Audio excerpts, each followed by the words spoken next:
either live by the gun or you die by the sword.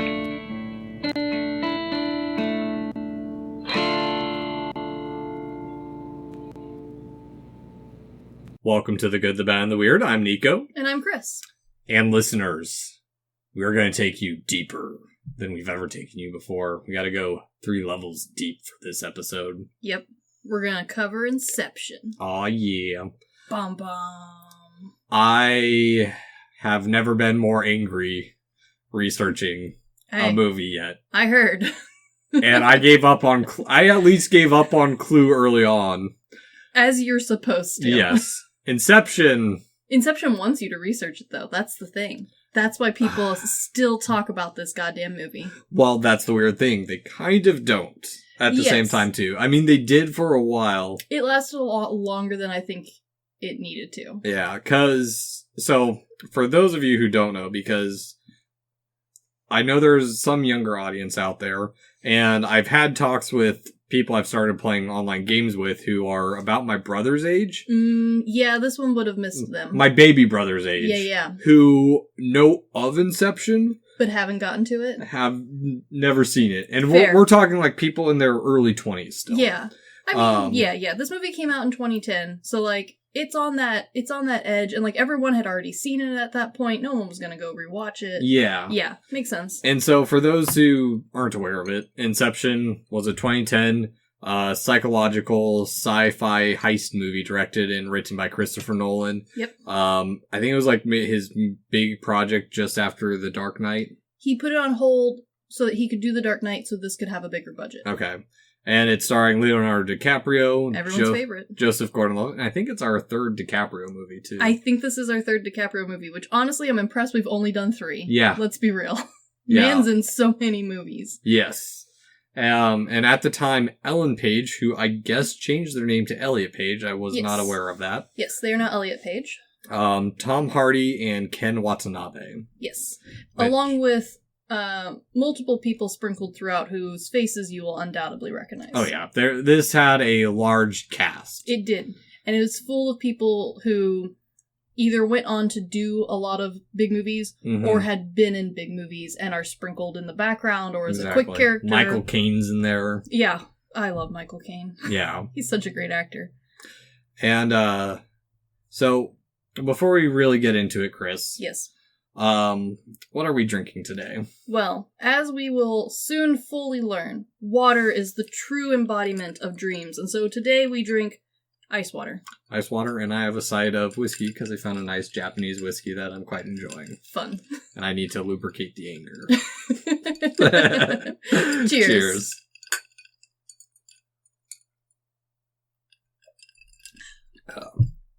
All right. So, in casting for the movie, there's not a whole lot to this, background or follow-up, because as we brought up in our Sukiyaki Western Django episode, this one's a little too early to really see if it's had any influence, because we think I think part of it is just how new it still feels, because I was talking to my mom a couple days ago about what we were covering.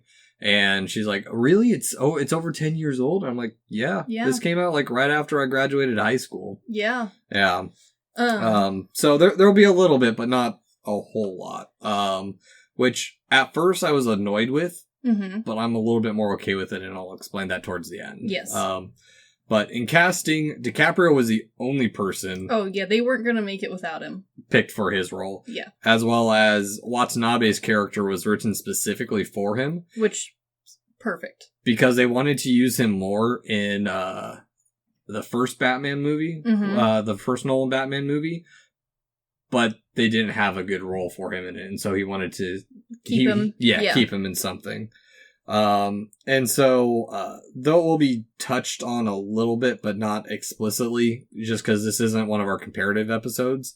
We did mention in our Con Satoshi Spotlight that there are many similarities between Paprika and Inception. Yes. And although I won't go into a detailed comparison, it is worth noting that Nolan actually started working on Inception 10 years before. So this was a project that's been stewing in his head.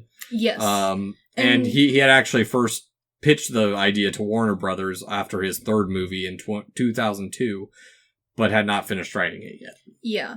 And once you start to break down where some of character names come from, there are specific lines that are quoted from other psychologists or experts throughout the whole movie, really. Once you start breaking those down, it kind of does become clear that this movie was just a passion project on dreams. Yeah. As less of a, like, oh, I'm making a movie to, like, represent dream movies. Yeah. Yeah, exactly. And, I mean, we see dream as a common element or theme in a lot of movies. I mean, for sure. Recently, I watched What Dreams May Come, and I rewatched Akira Kurosawa's Dreams. Yeah. And there are parallels and similarities, because there's commonalities between dreams. Definitely. And I think something that's kind of been nice in the last 10 years since Inception's kind of settled down into its place in film history is when Inception came out, a lot of people, this was their first introduction to kind of this really fluid, mind-breaking sort of movie and narrative. But after it had had time to settle and the rest of the nerds had time to stand up and be like, if you guys liked this, you should watch all these other films. Because this is a whole genre of movies, and Inception just happened to have been the, like, mainstream spotlight of its time. Yeah. And now it's kind of the shining horse in the pool of dream interpretation movies. Yeah, dream and non-linear storytelling that Nolan's known for. And I think we really hadn't, a lot of us, our age, hadn't really gotten into it, because this is about the time I really started getting into movies. Yeah, most of the movies that are in this category you will run into them. They're not like, oh, this isn't for the general public, but they're kind of the artsy movies where, like, I'm studying film. That's how you end up with watching a lot of them. Yeah. Or you're like me and you're a weirdo who likes older films. Yeah. And for the general public, that's not usually how they find films. They usually find films via what's new in theaters or what's available to them at their renting store or on Netflix. Yeah, it makes me think of, in the weeb community of the time, of, like, Death Note being this super deep manga, and then you find out that, like, it's the scratching the surface. Yeah, it's like the mainstream version of all of these other ones. Exactly. Oh, yeah. This is very much the shining, polished up mainstream horse of the dream and nonlinear plot. Yeah. No, exactly. And so, as Nolan was working with it, he had initially took the universalities of dreams and dream ideas and he came up with an idea to bridge the gaps between the worlds. And just, he wanted to explore the potential of the human mind. Yes. Which we do see a little bit of. Yeah. As well as you mentioned, there's a lot of symbolism in this movie. There's so much freaking symbolism in this movie. But that's kind of part of the fun. Yeah. As well, Nolan views this as kind of a film noir style film. I can see where he's coming from. Yes, and I do want to throw a little bit of history in here, because we haven't talked about film noir yet. We're gonna, though. I promise. It's coming. We will. And we'll talk about the roots later on this year as well. But I hear this term a lot. Yes. And there's a good reason. So just a little bit of history and a brief rundown, because this is a whole rabbit hole in itself.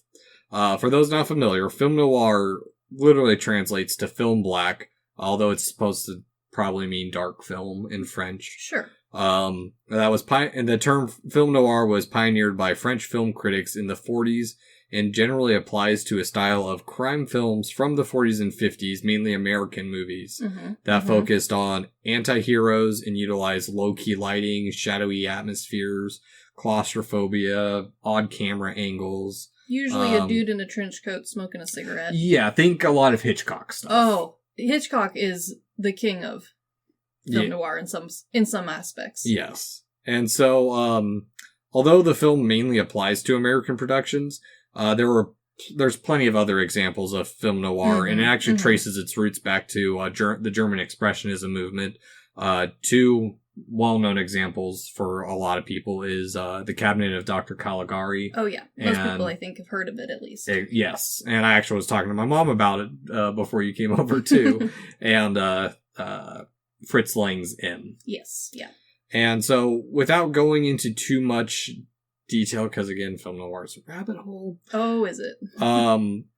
Pretty much any film nowadays that is crime in any way has film noir elements to it, and follow neo-noir or sci-fi noir. Like, it became such a loose term that it doesn't really... Yeah. And film noir is really the films from the 40s and 50s. Yeah, and that's not to say that modern films can't hit that style, or even video games for that. Mm-hmm. But it has...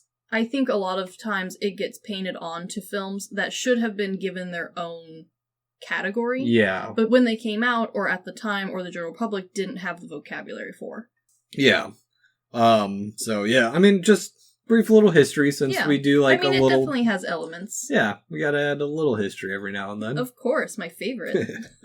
So now we get into Inception. Yes. The second layer. So, one thing I did not notice on this movie until I was looking through some of the tidbits on IMDb for like the stuff people had pointed out of like, oh, this name is this name is that. Yep. There is no opening credits or title screen for this movie. It is one of the few nowadays that truly doesn't plaster its own name on itself. Yep.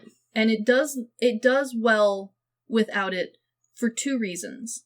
And we'll talk about them more as we go. But the imagery of this film and the soundtrack of this film branded itself. Yeah. So heavily that other movies since then have just kind of reused Inception's formula for those two. Yeah. But Inception was really kind of, at the time, pioneering that double use of imagery plus its soundtrack. Yeah. And the soundtrack actually wasn't, like, planned out beforehand. The film was shot and then the soundtrack was made. Yes. And the soundtrack is by Hans Zimmerman. Of course it is. Who else could create this? Which is a double-edged sword, because now everyone thinks of his work as sounding like Inception. Which is a bit too bad, because once this movie became popular, everyone and every commercial ever went, I need that sound.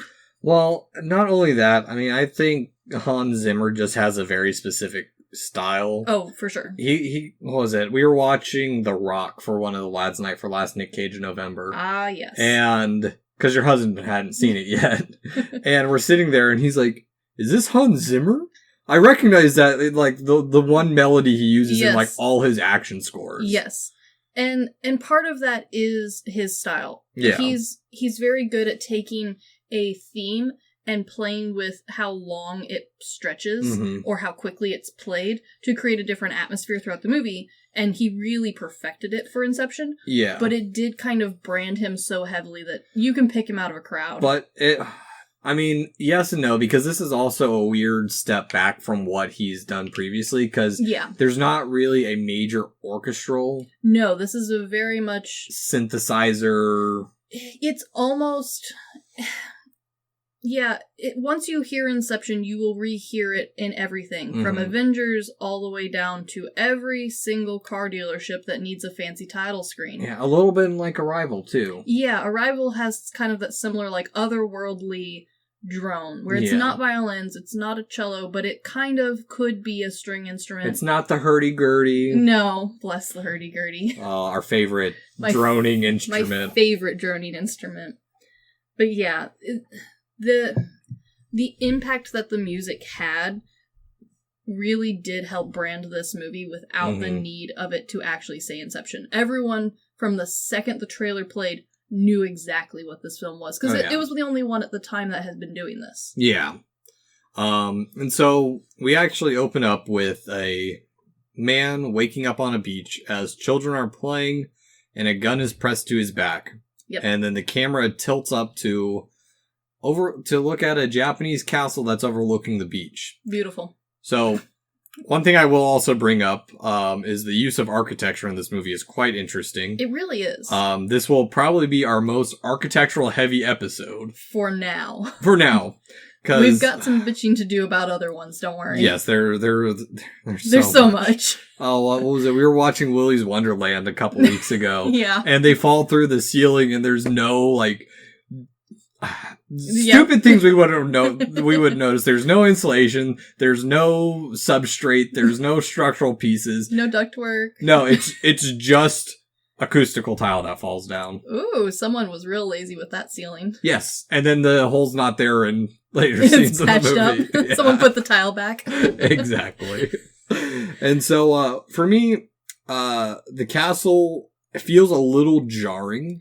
Yeah. And this just might be my interpretation of just getting into the movie and the juxtaposition of everything that's going on. We have a white man. Yes. On a beach where children are playing in the sand, but now the children are gone. Yeah, ghost children. And the castle feels ominous as well because we're assuming that the people are from it because they're speaking Japanese to him, about him, and it's a weird. It's just weird. It is weird. I also think it's kind of weird because unless you're really into world architecture, Japanese architecture unfortunately has been watered down in the West, kind of like a handful of styles. Well, yeah, because we turn it into modernism. We do.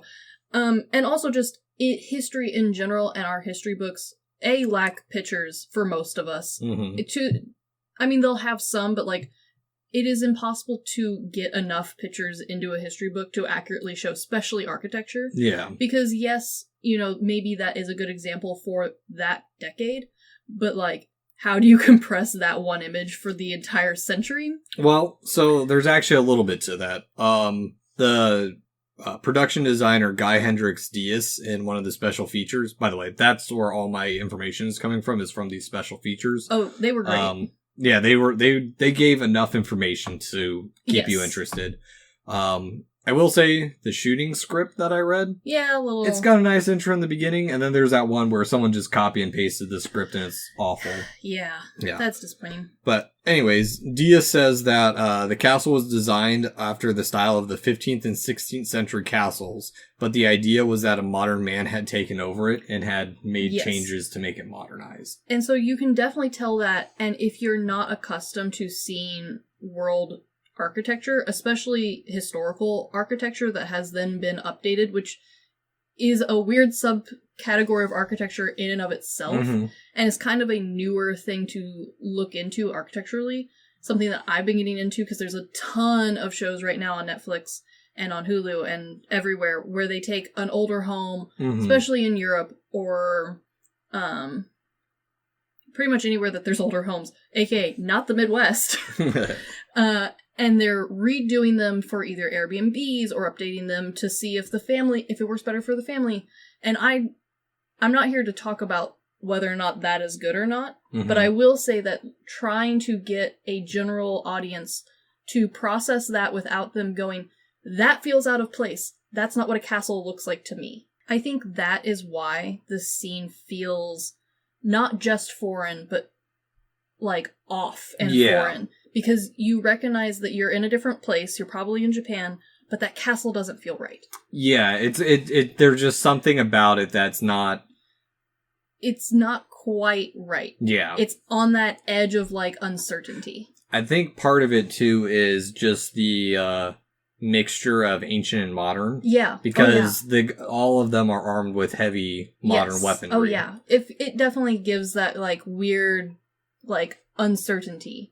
Where you should know what's going on, but you don't. And so, the nameless man is brought to an aging Japanese man. Another thing of note that I kind of hate in this movie is the top. Yeah, okay, we'll get into the top, though. There's just so much, and this was just the start of the rabbit hole of my progressive anger towards the convolutedness of this movie. Yes. And like, I'll get into it later. But yeah, they touch the top. They do touch the top, which breaks a lot it breaks a lot of people's theories for the end of this movie. Yeah, and not even the first men, because we don't even know what the first men are right now. That's true. Watanabe's character spins the top. He does. Yeah. And so the old man recognizes the top and mentions that it reminds him of a man he knew in a dream.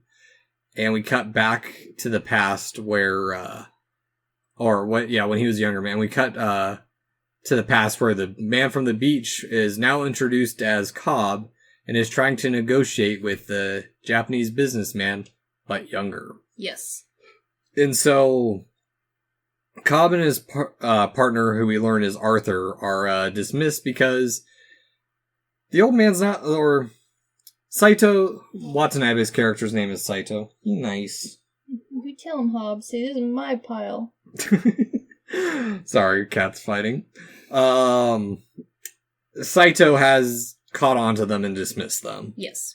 And now we cut to another weird cut, because we're still getting introduced into the world, where Cobb is tilting over a bathtub, and he's being watched by a man who is watching them sleep as a riot begins outside. Super fun. Yes. And we do learn a little bit more in the negotiation that they're there to protect, or say that they're going to protect Saito's secrets. Yes. So we know that we're already kind of in a weird world to begin with. Other thing of note, Cobb is most likely a reference to Henry N. Cobb, one of the founding architects of Pay, Cobb, Freed, and Partners. Very possibly. It also might be a reference to the movie The Following, whose main character's name was also Cobb. Yeah, lots. There's a lot of back and forth on this. I'm going to lean towards architecture on this. I like it too, but Cobb, I think, from The Following is also a thief of sorts. It's just, there's a lot of possibilities with this one, which is fun. Well, as I was taught in architecture school, if you like an idea, steal it and make it your own. Give it your own twist. That is all of architecture. Actually. Yeah. And so, after being thwarted, Cobb tries to convince Arthur that he can still get in, as he saw Saito look at a safe. Yes. And as they're discussing what they're going to do next, Arthur points to a woman he recognizes on the balcony. We learn this woman's name is Maul, and that she is not supposed to be there. Oh dear. One interesting thing of note in the early drafts and the concept, we're already kind of antagonistic towards Maul. I'm going to spoil stuff right from the get-go. Yeah. Nolan actually wrote the partner Arthur as the antagonist. Oh. And that he had this aha moment and completely changed what the movie was going to be when he realized the wife needs to be the antagonist. It does work really well. Yeah. I also like another wordplay with Maul. So Maul is French for bad. Yeah. Which is a fun play because I think most of us just accepted it because everyone in this movie has a weird name. And so most of us accepted it until we get to more of a reveal of her character. And then if you were still thinking about names, you were like, aha, I knew it. Yeah. I knew your name meant things. Yeah, they all do. They all do. I actually didn't look up what Saito's name would have been in reference to. I couldn't find that one. I did not even bother. I got through like the main four and I'm like, I'm done. I've spent way too much time on this movie and I'm pissed off. Yeah. Yeah, I've had to do editing because of this. And so after a brief exchange about suicide, also the second movie that has suicide as an element. Yes. With DiCaprio too. Boy, he's really in there. We cut to a room where Cobb and Maul are talking, where he tries to get her to sit on a table or sit on a chair as he tries to rappel himself down the castle wall. Yeah, like you do. In a very Mission Impossible style. There's quite a few elements of this movie where you get a vibe of another action film. And this one is very Mission Impossible-y. Yes, and it's weird. So that's another weird reference too, because I've never seen Mission Impossible, but I know the style and the feeling. It's a good series. Yeah. One to watch with a beer. Probably, I don't know. I'll take your word for that. I love Mission Impossible. I figured you did. And so Cobb is she gets up and Cobb slides down, but he is able to make it to the vault, but he is thwarted because Maul and Saito are there, and it's revealed that they are in a dream and Maul tipped them off. Oh no. And while Arthur is being held hostage, we learn that you'll feel your whatever happens in the dream, as long as you live, Yes. you'll feel. And so as things start to get shaky, Cobb reacts and shoots Arthur in the head to wake him up. Yes. And so after Arthur's awoken, Cobb unlocks the vault while everyone else is panicking. And we also learn that we're in a dream. Yes. This is the first time we're explicitly told we're really in a dream. Yep. No question on this one. Yeah. In dream. And so, Arthur wakes up. He's told that it's too early. And he's like, no, Saito's waking up. He's onto us. Cobb's going to be coming out soon. You got to dunk him in like a certain amount of time. And as a riot's happening outside, which is causing the earthquake that we're seeing in the dreamscape. Yes. Very much that feeling of falling while you're sleeping. Yes. And so, a couple little bits about that scene. The earthquake was actually just created by shaking of the camera. Like you do in your YouTube videos when you were 8. Yeah, and the lights were on strings. That'll do it. Yeah, they were pulling back and forth to give it an even shakier effect. A nice touch. Yeah, and so one thing I will say about Inception is its special effects. It's special and practical effects. Yes. Yeah. Because almost every stunt in this movie has a basis in practical effects. Yes. The comparative amount of CGI to real action in this film is surprisingly heavy in the real. Yeah. Which is really nice, and I think it also made this film age much better than it could have. Because even going back and rewatching, and granted, there is still a shit ton of CGI in this film, like an obscene amount. But because because all of the CGI is focused more on the landscape and having that move around us, as opposed to the characters and their motions, it still balances pretty nicely, and I still think it looks really good. Yeah, no, I completely agree with that. And so now Cobb is dunked in the tank, and and then we cut to the castle, and the castle is now being flooded, and this was done creating pressurized air containers. Yes. Also in this, we do learn some other stuff about Cobb. Cobb stole the documents. He was able to read through them and trick Saito and Maul into believing that he had dropped them. Yes. And handed them over. So we learned that he is a good thief. Yes. And so after Cobb is awoken, Saito also wakes up and turns it around on them. Once he starts turning it around on them, saying, how do you guys aren't good at your jobs, but how do you know about this place? And I like this establishment too, because we also learned that Saito's not a morally good man either. No. Because the room that they're in is the wife of a married man that he's having an affair with. Yes. It wraps up really nicely that there is no perfect good guy in this film. Everybody in this film is a troubled soul to some extent. You just have to pick a side. Yeah. And so, we also learned that there's another twist, because when Saito is overtaken and thrown to the ground, he knows that they're still in a dream and that they are as good as they say, because the carpet is acrylic and not wool, and he hates the wool carpet. Yeah. And that we are in the architect's dream. I love this level of detail because I like the concept of someone who got the room so perfect. They got the shade of carpet correct. They got all the knobs in the drawers right. They got every dust bunny placed right, but they got the fabric of the carpet wrong. Yep.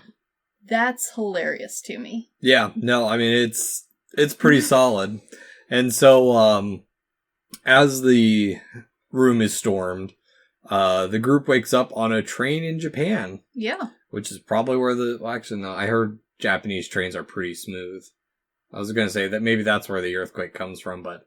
I mean, maybe. Depends, I think. Yeah, I have no clue. And so, I do want to bring up that how quickly we've been introduced to the basic rules of the dream. Yes. And the world in just the first 20 minutes of the movie. Also, when we watching the scene where the water's coming into the palace and also he's being dunked in the tank simultaneously, we're also introduced to the idea that time in the dream world is much slower than it is in real life. Yeah, without even, like... No one tells you any of this. Yeah. Yeah.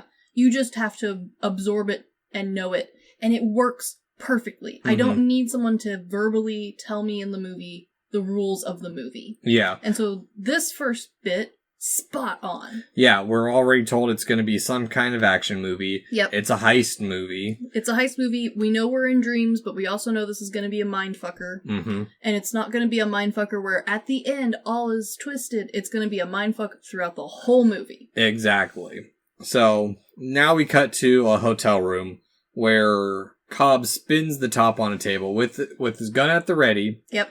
And once the top falls over, he breathes a sigh of relief and gets a call from his children. And we learn that Cobb can't come home and that he misses his children. And that he just needs to hear them at a specific time when he needs them. How convenient for Cobb. Yeah, how do they have his number? Yeah, also, like... This is leading up to a lot of my end rant that will... Yes, I totally agree. I totally see which path you chose to follow. But I also love how you and I both picked up on this because we've both dealt with the parent who's like, oh, I'm busy, I'm working, I'm not home right now, but I would sure love to have a call from you. You don't just get to, like, pick up the phone and, like, have a call. It's like, all right, I'm going to call you at 4:35 and we've got 10 minutes. Yeah. Tick-tock. I got to spin this top right now. Now. I hope the children are available for phone call time. I hope I don't shoot myself. Yeah, like, that's, A, not how tops... like, we'll learn later, like, how he thinks the top works in his dream. A, that's... no. And B, like, what 3 to 6-year-old child is, like, ready to, like, pick up the phone and call dad at the most perfect time? Yeah. Weird children. Yeah. Suspicious children. One thing we did also see earlier is, that's not really brought up in the movie too much, but it is in the shooting script. The Japanese kid reading the comic next to Saito is part of their crew. Yes. Yeah. Yeah. The other thing that we learn more when you read parts of this, it's made clear in the movie, but I think it's made more emphasized in some of the reading, was how often and when you get to actually see children's faces in this movie. Yes. And so, now Arthur has arrived, and it is time for him and Cobb to leave. Yep. Because even though the architect's not there, but they can't wait for him any longer. Otherwise, they haven't reported to the company that they're supposed to be reporting to. I love the thief company. That's so nice. Well, we know it's some type of global power company at this part, and we know now that it's not just a heist movie, it's an corporate espionage heist movie. I mean, we've moved on to, like, Ocean's 11 territory here. Yeah, to the point where this power company is going to... I'm so bored owning all the power in the world. Might as well fuck with people's dreams. It's Final Fantasy VII. It is. It totally God is. damn it. I hate that now. But so they get up to the helicopter, and who's waiting in the helicopter but Saito? Surprise! Because the architects went to him to try and sell them out. Curse you, architect. Yeah. But another part I like about this as well is that they're given the choice to deal with the architect in their own way. Yes. And Cobb says that's not his style. Yeah. So despite him being a thief, we know he has morals. It's like Aladdin 2, Prince of Thieves. He's the good thief. He's got a set of code he lives by. Yeah, we also learned Saito has some code as well, or some at least ethics to him, because they're said, "What are you going to do? Kill him?" And he's like, "No, that's not our way." And so, which implies he's going to let him live, but also implies that maybe, like, you're going to send him to the Antarctic. No, the other company's going to find him. They're going to let them deal with it. True. Yeah. And so now we learn that Saito let them into his dream to allow for, to test them as like a job interview. Yeah, worst job interview ever, but also kind of cool. Yeah, and he wants to, ask them about Inception if it's possible. where... The idea... So instead of stealing things from a dream, you put things into the dream. I know this is before his popularity, but that Dane Cook B&E joke. It's totally Dane Cook joke, yeah. Man, that's showing our age a little bit, I think. But Arthur is being, as we learn, a stick in the mud. As the sidekick do. Yeah. And he's saying that it's not possible. The subject's mind can always trace the genesis of an idea. True inspiration is impossible to fake. Which is hilarious because anyone who's ever had an aha moment goes, no, I have no idea where I came up with this. Yeah, exactly. It's just like, oh yeah, for some reason this stupid thing popped in my head. And if you really want, there is a lot of even deeper analysis than what we're going to go into. Deeper. Where you can literally follow down specific lines and quotes from this movie from other psychologists, psychoanalysts, and dream experts over the decades. Yeah. And they've all had like a famous quote that like, I think Saitama pulls a famous quote from one of them. A lot of these concepts have actual like theories and names behind them that the movie's pulling from. Yeah.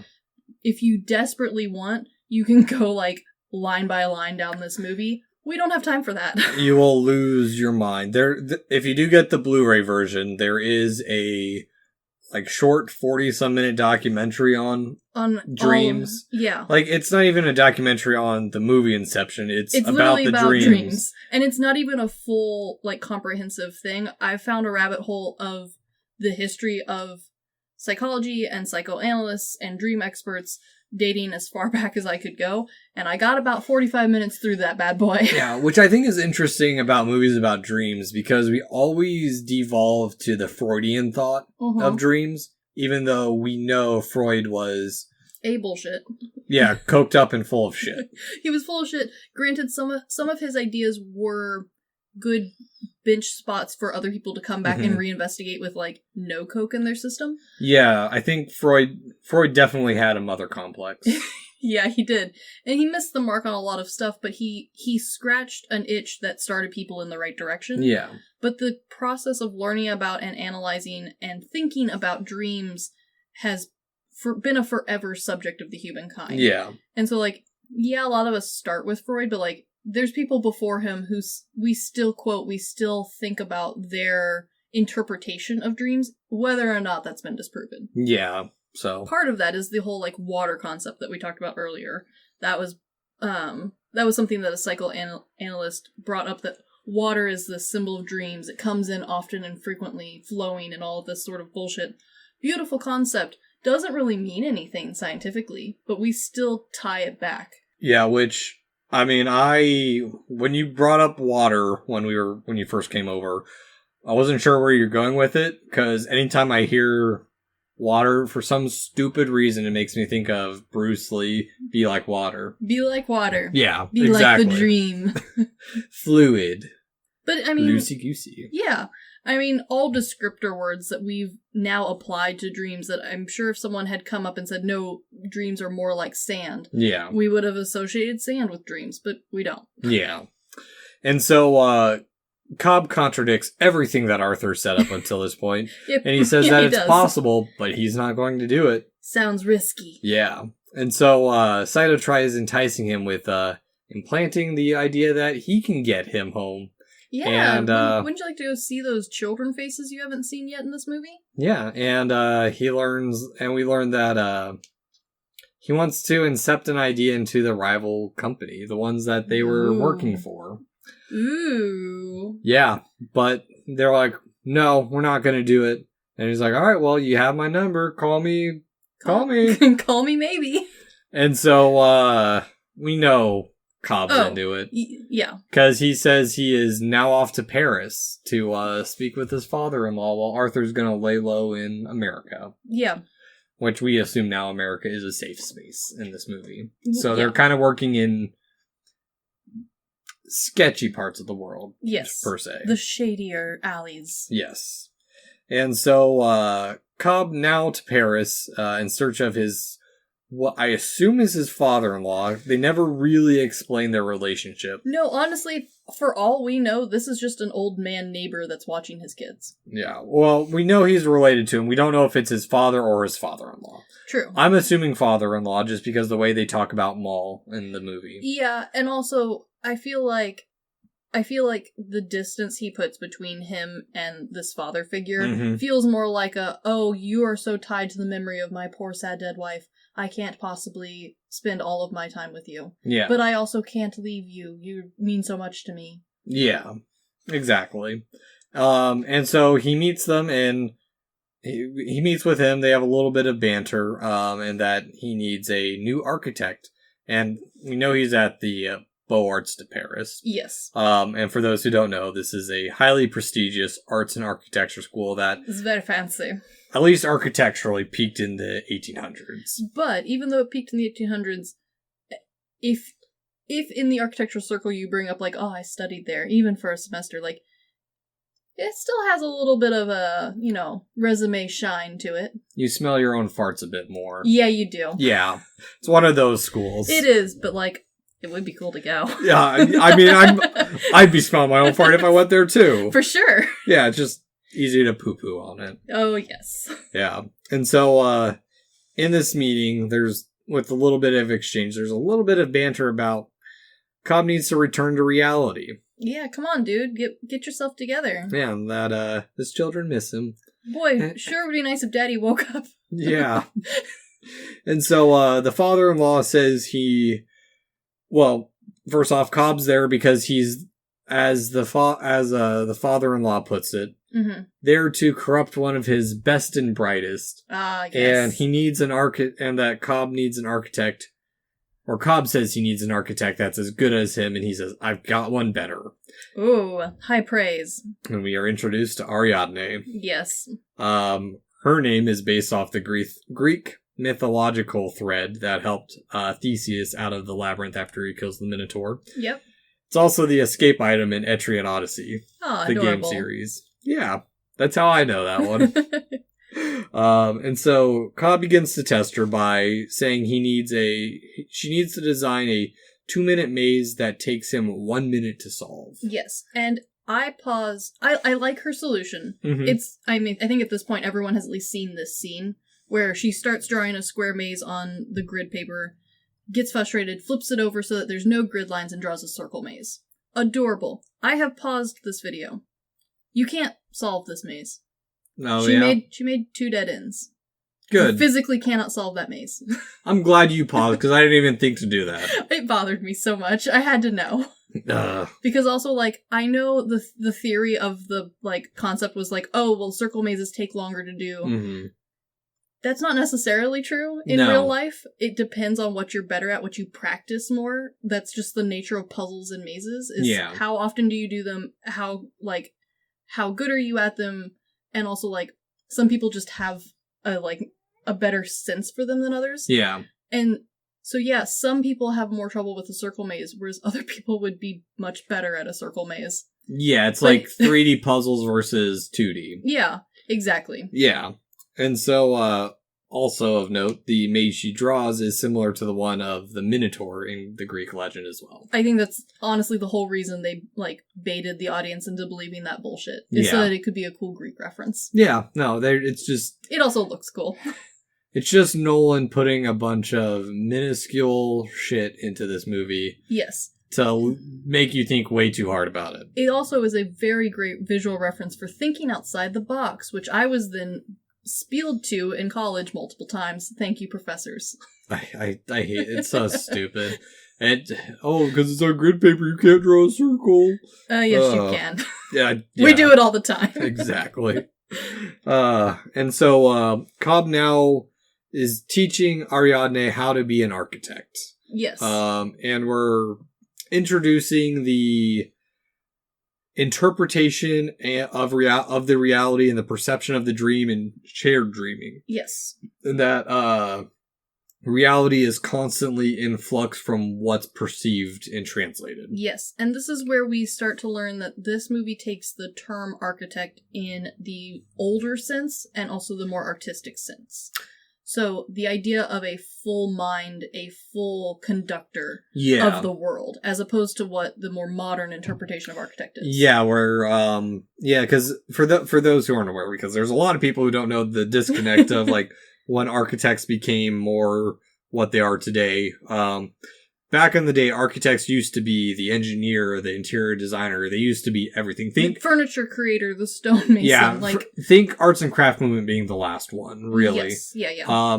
And eventually, around the mid to late 20th century, our roles really changed to the point where we're still designers, but we're more managerial. Yeah, a little bit more team lead as opposed to literally the all-encompassing godlike creator of the building. Yeah, and that's because, like, there's so much technology that's thrown into buildings now that we can't possibly be masters of it all. And, like, honestly, we've also learned from our mistakes. There's a reason why a lot of old churches fell down. It's because it's really hard to design a church, build the furniture for the church, figure out the floor plan, community spacing, the civil engineering required for said church, and also engineer that sucker. Yeah. With a stick. Exactly. And yeah, that's a whole rabbit hole that I just wanted to make clear because this movie does a nice job of, like, bringing about this concept, and they don't ever distinctly explain it. They just give you the old definition of architect. Yeah.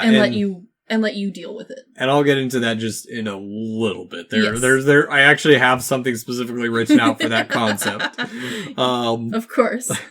So at this time, we're being shown, like, how the world operates and, like, how the dream world operates. Yeah, we're giving it's a beautiful visual, but also B, like, really submitting it into the audience's head how the rules for this movie world work. Because as he's explaining this, the world around them begins to explode. Yes. In the most epic style ever. Oh, it is beautiful. I remember this in the trailer, and this is, like, why I wanted to see this, because, like, this is... Yeah, this section of the movie cemented Inception in a lot of people's heads. And Nolan is, at this point, showing the dangers of how the world can disintegrate. Yes. I don't think it's actually said in the movie, but in the shooting script, Cobb actually puts his coat up to his face, and Ariadne is like, "Why are you doing that? We're just in a dream." And then they wake up, and he's like, "In a dream or not, shards of glass to the face still hurt." Yeah, which is a cute, like, concept that is expanding on the real life idea of, like, your brain can hurt you. Yeah. And so this was one of the more impressive parts for me because the base of this explosion is real and done in camera. It is really good. And then they added upon digitally, which is part of the reason why this scene and the scene of the skyline coming in on itself. Those two scenes, despite being very CGI heavy, they still look fantastic. Yeah. Like, pinpoint, if it came out in theaters today, I would still believe it was brand new. Yeah. No, it's really well done. One thing that I really like about this is that the way he approached filming and the special effects is very much like Inception, of the blending of dream and reality. To the point where you can't tell where one ends and the other begins. Exactly. And the other thing to note, which I'm kind of sad that people won't ever get to experience this again, he knew, so when Nolan was creating this film, he knew it was going to come out in IMAX. Yeah. Which honestly would be, like, the coolest way to watch this movie, and I'm not a theater goer. But, like, the giant screen, the full, like, vibrating seat, like, 3 stories up sort of experience for literally the skyline folding back upon itself would be so dope!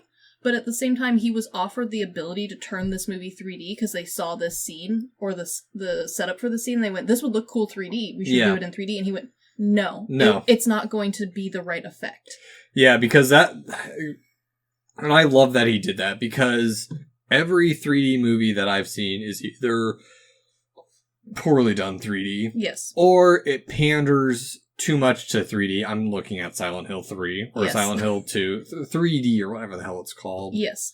There's only a handful of 3D movies, I think, that have truly continued to be well, and none of them are movies. They are all theater experiences where the whole theater is built to show that one film. Yeah. The seats are themed for it. It's almost a roller coaster experience. Yeah. And honestly, like, outside of, like, theme parks, nowhere has that. Yeah. And so, like, I think those are the only exception I found where the 3D version of the movie has held up over multiple viewings. Okay. And I refuse to go back and watch. You would get so motion sick if you went to one of those. Oh, man. I've been to one, and yeah, it wasn't fun. Yeah. Yeah. The fact that the seat moves, I think, would kill you.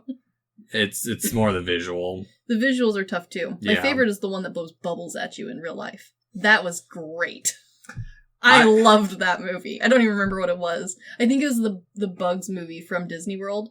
Oh. You get, like, bug-sized, and, like, it's for kids, but, like, the technology for me was mind-blowing at the time. Yeah.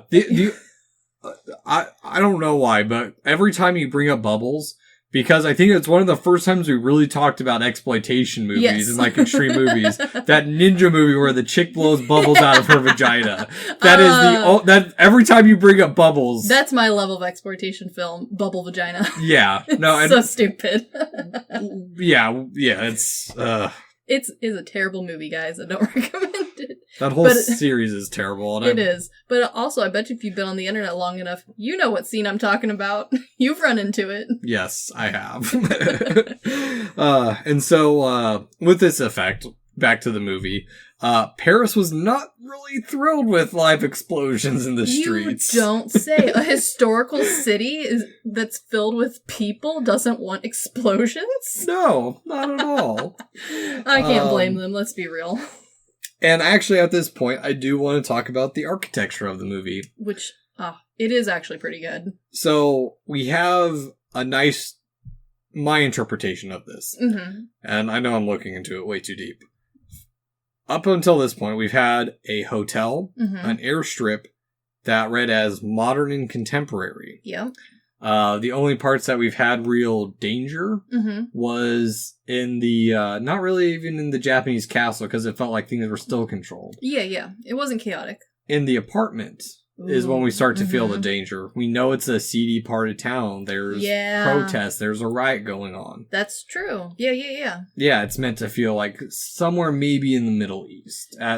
Granted, this movie's also 2010, so take that with a grain of salt. And yeah, 2010 Middle East was like not an actual place. They just picked like a generic, kind of like how Western movies pick generic the West. Yeah. That's what 2010 movies did with quote-unquote Middle East. Yes, and that's actually a good point, too, because now we're put at ease before everything starts exploding because we are in a classic and historical city that feels warm and less threatening. And also, I think it also helps, too, the settings that they pick to have visible turbulence happening in the background are places where, especially in 2010 movie times, and 2010 action films were very bad about this, it's almost like pick the location. You've got two. You're either in South America or you're in fill-in Middle East here. Yeah. There's not a whole lot of other options. And so this movie, it plays a little bit with the idea. I would have liked to see a little bit more, but also the amount of set changes this movie has is so high, you kind of just lose track. Yeah. But this movie does a really good job of not just picking locations that, based off of other movies, you know, stereotypically, this is probably a little bit more dangerous. Yeah. Like, for the movie. But also the lighting and color choices they picked. So all of the filming that is supposed to feel more dangerous has the red undertones. It's a lot lower light. We've got specific spotlights as opposed to like a warm glow to the set. Yeah. And when we get to our more comfortable places, even if we're not like super happy to be at the Japanese castle, it's at least all evenly lit for the most part, at least on the outside. Wood construction, natural stone, or at least architecture that you can like specifically pinpoint, even if you don't quite know what's off about it. So like even the French and the Paris scene, you recognize it as Paris just like you did with the Japanese castle. Yeah. But there's still something off about it. And the thing that's off about the Paris scene is the background people. they don't walk and look like the way you've been trained by watching other, especially 2010 action movies, how a Parisian scene is supposed to feel. Yeah. It's supposed to be a lot more busy, it's supposed to be a lot louder, and for some reason this Paris cafe is surprisingly quiet and kind of empty. Yeah, you're right on that. It's a false sense of a place. Yeah. And it's something that does theme throughout the whole movie really nicely, but it's not to the point where, like, you watching it, unless you've watched it as much as we bothered to. I've watched this movie so many times, guys. Yeah.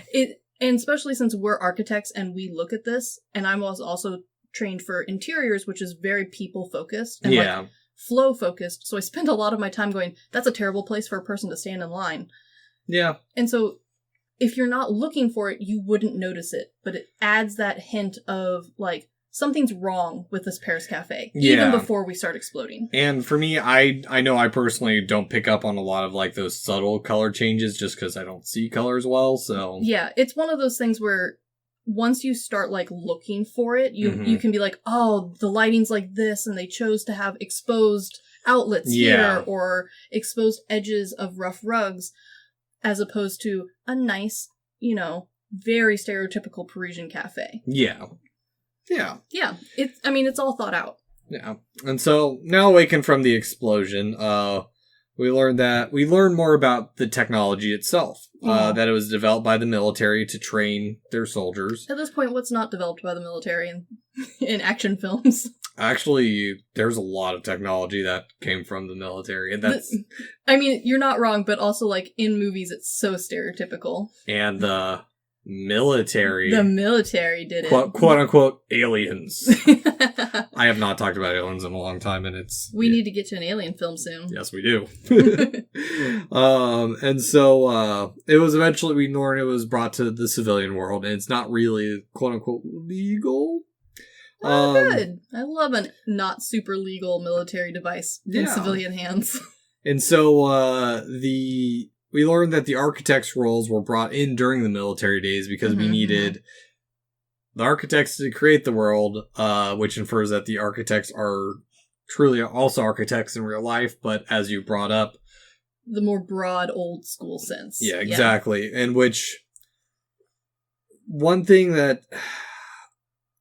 I want to make a little bit more transparent, because ever since, like, I told people, I want to be an architect, there's always been like, an architect. It does it does sound fancy, doesn't it? There is a mysticism to what we do. There is. I will let you guys know exactly what we do. We draw a building, and then someone else builds it. It's not that magical. We build buildings and we organize teams. We do. We're very good team organizers. Yeah, which, there is a lot. There is something to say in, like, once you get higher up, but as just a draftsman, there's not... And I think part of the reason why Architect has had this, like, mysticism to it, and this movie plays heavily off of this. Exactly. Is, back in the day, part of maintaining your job as architect was having that level of, like, well, no one else could build you your cathedral like I can build you your cathedral. Exactly. And then as that has progressed throughout history, it has moved into what we in the architecture world call, like, celebrity architects. Starchitects. Starchitects is my favorite term for them, which technically refers to one specific architect, but we're not going to talk about him. No. But the idea of being famous solely for being an architect, to the point of artistry, if you will. And honestly, the amount of people who A, actually are that, and B, actually want to do that is super small. Yeah. It's the equivalent of being the Louis Vuitton of your fashion world. Most people aren't going to own one, and most people don't really care what the newest fashion, like, bench that Louis Vuitton came out with. Not even a handbag, a bench. Yeah. Like, it's that level of crazy, but they're playing off of that being what you think of when you hear the word architect. Because there's other words they could have picked. Yeah. But they picked architect because they knew the general people would think of this, like, mysterious, all-encompassing, full of themselves, brilliant person. Yeah, and there's also a softer tone to architect than engineer. That's true, especially because I think engineer, especially as we've progressed, people understand an engineer's roles, or they at least understand, like, there are more than one type of engineer. Yeah. Whereas with architect, we still haven't really divvied ourselves out very well yet. We're getting there. Yeah. But we still haven't quite reached that point as an industry. And so yeah, there's still, for I think most people think of a Starchitect when they hear architect. Yeah. And also, side note, because you knew I was going to bring this up in any discussion about architecture in film, fuck the Fountainhead. Oh, yeah, no, oh, God. That is another rant for another movie, but... For the Fountainhead. Yeah. We'll get to it eventually. Fuck that movie. But boy, that might have to be a two-parter, because I have a lot of bitching to do. That movie is just that review is just going to be us bitching about the movie and architecture so hard. The whole episode. I had to write so many paragraphs about that in college. I hate that book. I hate that movie. I hate the entire like I think there's like 3 of them in that series. Garbage. I hate them. Throw them out the door. So, anywho, enough bitching about architecture. For now. Yes, exactly. We warned you this is going to be an architecture-heavy episode. Yeah, I mean, it's Inception. What did you want? So, back in the dream, Ariadne immediately begins to bend the dream very much like... fuck. I said... Say it. Very much like an architectural critic tearing apart your second-year model. Which sounds like, oh, I'm just critiquing it. But no, literally, like, your professor will come through and rip your model off and move bits around No. Not even your professor. Not even your professor. It's the critics that he brings over who know you have to photograph it afterwards. You should have photographed it before. Always photographed before. But yeah, and it's like not even like someone in the industry. It's like some guy who's into carpet. Yeah. Yeah. Well, all mine were architects or professors of architecture, so... I think most of ours were professors, just because we were out in the middle of the boondocks. Yeah. But we did have quite a few very nice, very polite sales reps who got roped into critiquing things that they had no business critiquing. Yeah. I feel bad for them. They were just trying to do their best and sell us some tile. Man, I feel sorry for them, too. And so...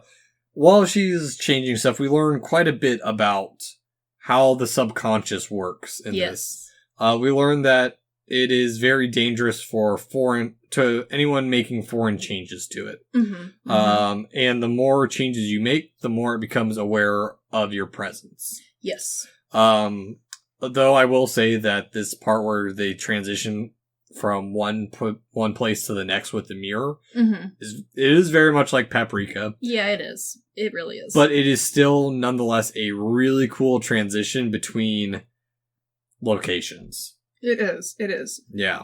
And while it is Paprika-esque, let's be real, the idea of mirrors being teleportation devices is as old as mirrors. So like, I'll give them some slack. It just happens that the camera angle ended up looking very similar. Yep. And while the subconscious storms Ariadne, Maul comes out from them and stabs her. Oh, got stabbed. And it's a very intense part of the movie because I'm sorry, there are people who... It's beautiful outside, gotta go fast. No, it's not. It's cloudy.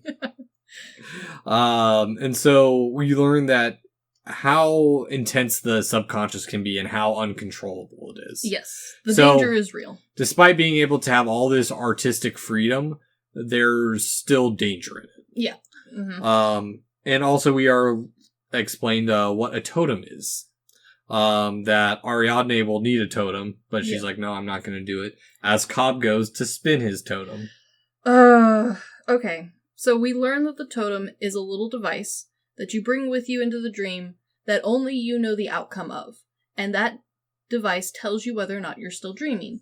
Which is a cute little thing, but also then messes with a lot of people and has become the main focus of the movie Inception, specifically because of this stupid top.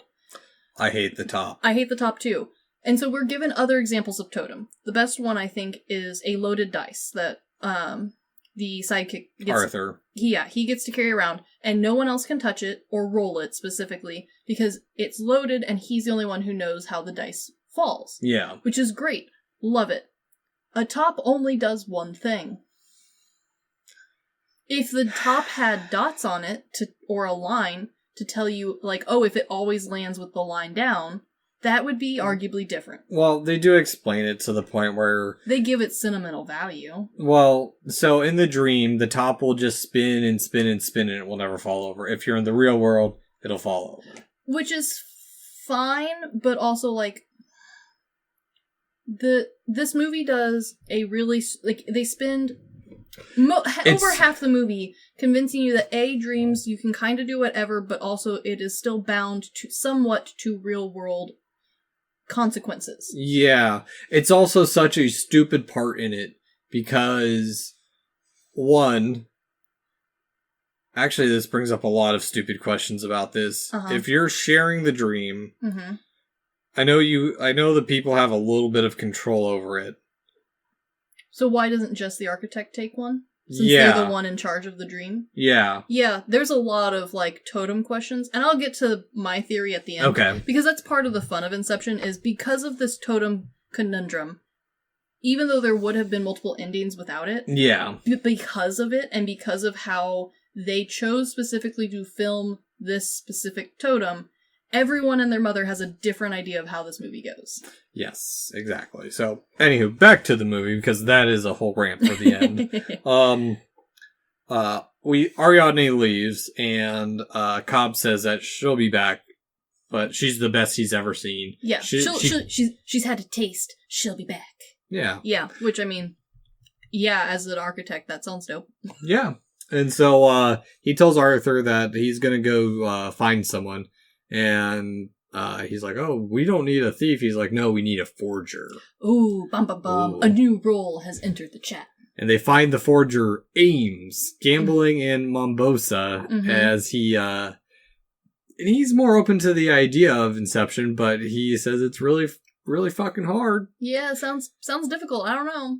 Here, we also have another reference to architecture, and this one is direct. This one is blatant. We know this is a reference to Ray and Charles Ames, who, for those who don't know, were a pair of industrial designers who everyone's going to recognize the Ames chair. Yeah, and even if you don't, you've seen it before.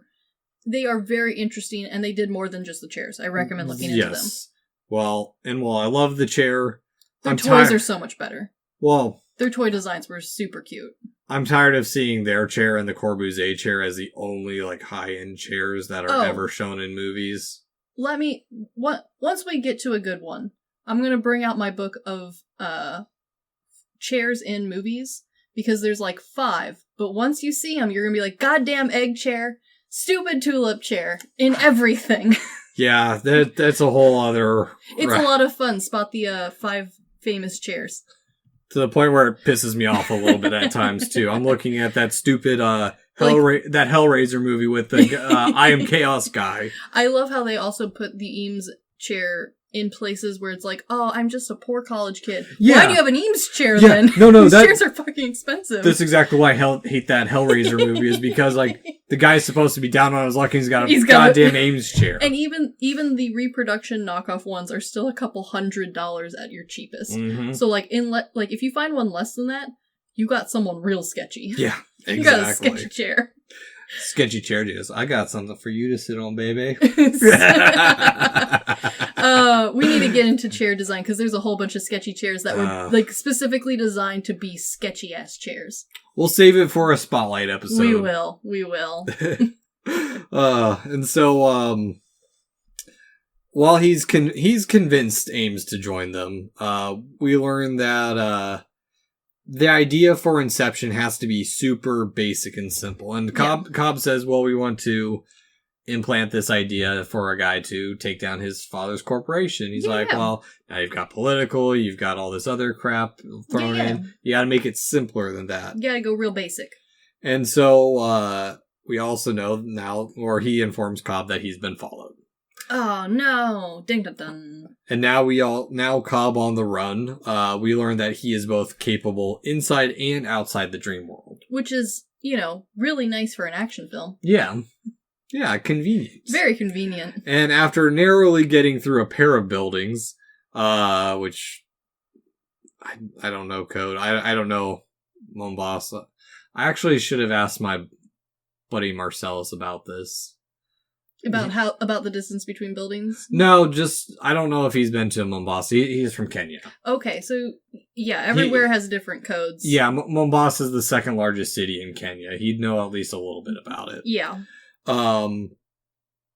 So, Saito just happens to be there on the other side as he's protecting his investments.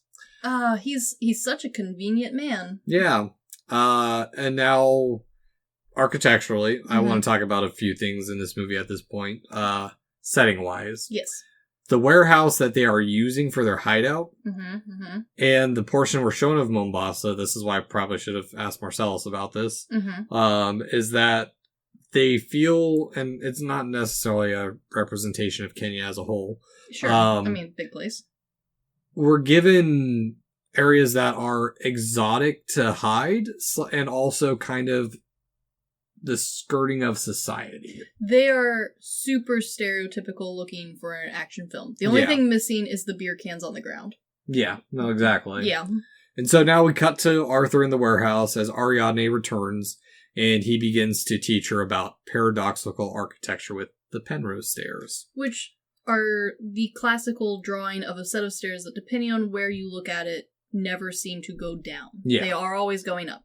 And it's a very cute illustration on how your mind can bend and break reality, and ties back into this dream world sequence really well, especially from an architect's standpoint, because that is a theme that especially architects who are looking to either make a statement with their architecture or are trying to do something artsy. Well, a lot of people have tried to actually do this. Yeah, so they did actually shoot this. This was on a set. Yes. And they had to use a lot of camera trickery to do it. Oh, yes. But it's possible to get the illusion. Yeah, and the building is a steel and glass. One thing I think, and I don't know if Nolan meant this, but I feel it's a little bit of a jab about modern corporate architecture and how easily it is duplicated. Oh, I feel like it could be. Yeah. Yeah.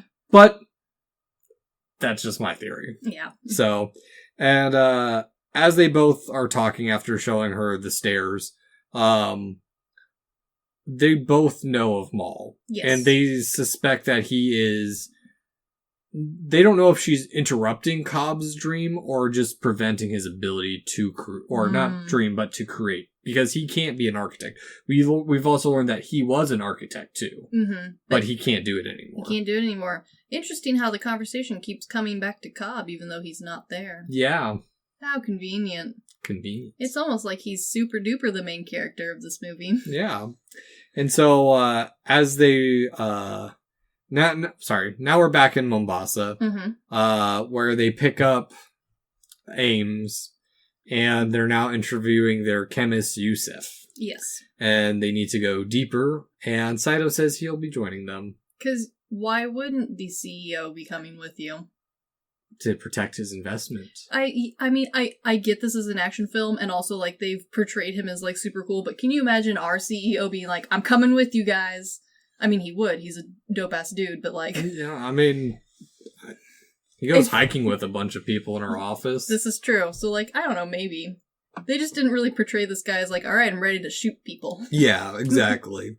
And they even mentioned that there's no room for tourists on these trips. I mean, he definitely feels like a self-important tourist, doesn't he? Yeah. Yeah. And so they're taken down to a basement where there are 12 people having a shared dream. Ooh. And the old man watching over them says... They come to be woken up. The dream has become their reality. Wow. Super reminds me of a bunch of different animes where, like, you go into the computer world to live your life. Code Lyoko. Oh, that wasn't the one I was thinking of, but thank you for bringing back the forehead people. You are welcome. And so, Cobb decides to test it out for himself. And we hear Maul say that he knows where to find him. He knows what to do. And this is all leading up to other shit. But now he wakes up and does his stupid top thing again. Yeah. Because why wouldn't you? Because every time he wakes up, he has to now. He's got to check. And now we're on a roof somewhere supposedly still in Mombasa. where Saito explains to them that his company is the last line in global power supply, and they're trying to prevent the other company from becoming a monopoly. Boy, it sounds like if he takes out this other company, he'll be the monopoly. Kind of, he's the last competitor they even have. Sure, yeah. I mean, This is a no-win situation. And that Inception is their last hope. And so for this, we actually have like a shift in the cast from them doing illegal activity for profit, but now they're pseudo good guys. Yeah, they've got a moral They're behind it. They're the anti-hero. They're taking down the truly evil corporation. Yeah, they're taking down the other monopoly. Yeah, the one that they were working for before they tried. I mean, I like how this movie spins the audience so easily that you're like, yeah, you go get them, guys. And then when you step back, you're like, wait a minute, none of y'all are good people. Stop it. This movie is a spinning top. It is a spinning top. Yeah.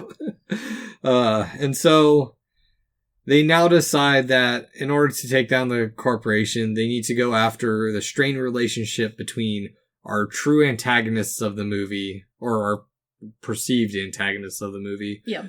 Robert Fisher and his father, through Robert's grandfather, Browning. Or, sorry, not grandfather, uncle. Uncle. Yeah. And so now we actually meet both the Fishers and his godfather, Browning. And their strained relationship hinges on Maurice Fisher's disappointment in Robert, in that Robert, like the picture that he knocks over, goes unnoticed. Wow. What symbolism. Yeah. Also big names in this part too. Oh, yeah.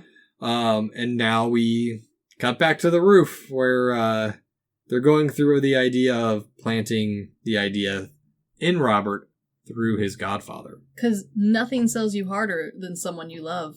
Yes. So now there's been a lot of cuts back and forth on this. This is a lot of jumping. Cobb and Ariadne are back in the lab, as Ariadne is working on her totem, and Cobb adds that the top was actually Maul's. Oh. And that the totems were her ideas. Wow. Isn't it weird that, he has someone else's totem? I mean, I know it's all symbolism and he loves her so much, but also they made such a fuss about it earlier. Well, they did also mention that she's dead, so if you're in a dream that's not with that person, yeah, I mean, it brings up, there's too many questions unanswered. Too many. Yeah. So Ariadne also begins to explain the levels of the dream, that they'll be based off Robert's subconscious, and that, and then Cobb stops her because he begins to explain that though he can't know anything about it. Yeah. Don't tell me. Don't want to know. Just let's go. Because Maul will sabotage it. Yeah. But we also know that she can just show up whenever and sabotage shit to begin with. Boy, it's like she's always listening. Yeah, and we've also seen this on multiple levels. We've seen her on the second level of the dream. Yep. Also, we've learned that we're going to go 3 dreams. We're going to go down so far. Deeper. And they make it sound like they spend so much time being like, oh, this is insanity. And then once they get there, it's kind of like, we're here. Yeah, because, I mean, we've seen her on the first 2 levels to begin with. Yeah. One, she definitely showed up more as a subconscious, but... I mean, she's still there. She still makes it. Yeah, and so Ariadne probes a little about Cobb's state, and that, is this really the best thing for him to do? I was going to say, is this really a good idea? Maybe retirement sounds better for this man. Can you just not return to America and say what's going on? Yeah, feels like the right idea. Yeah. And now we cut to a planning strategy as they are being told that they need to create a positive influence on Robert to change his mind because it's more powerful than a negative. I mean, yeah. As well, the sedative they're going to take is going to be effective enough to get them down to 3 layers, but it's going to be heavy. And we also learned that the time frame of everything, that in level 1, a week is a week, or for every hour in the dream, level 1 is a week. For 2 hours, or for every... Level 2 is 6 months. Yeah. And level 3 is 10 years. Yeah. So... You got so much time. Yeah. And we also learned that because they're going to be so heavily sedated, the only thing that's going to get them out is the kick. Which is that idea of when you're falling asleep and you flail real quick. Yeah. Or you fall. The, oh, I'm falling feeling. Exactly. I mean, I've had that quite a bit.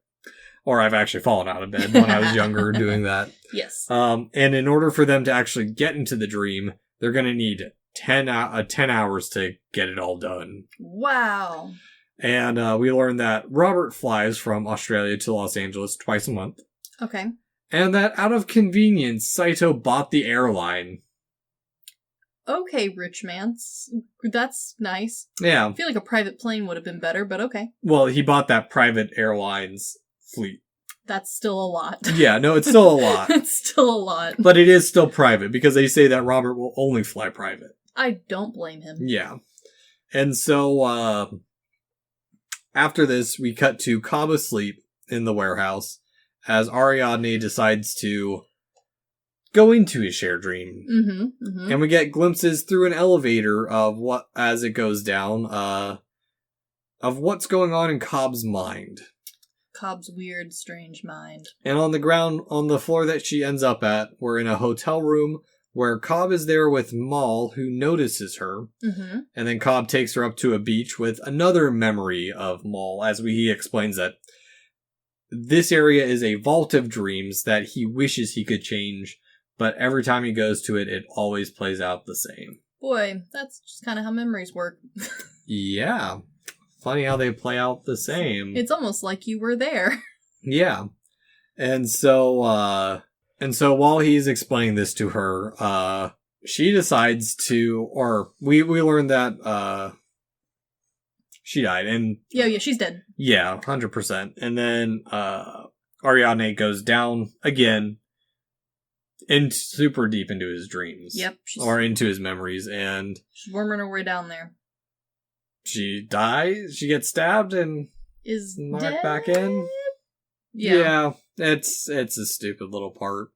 Yeah. And so now they both wake up from the dream, and we learn that Maurice Fisher has died, and it's time to act. Gotta go now. Go, go, go. Gotta go fast.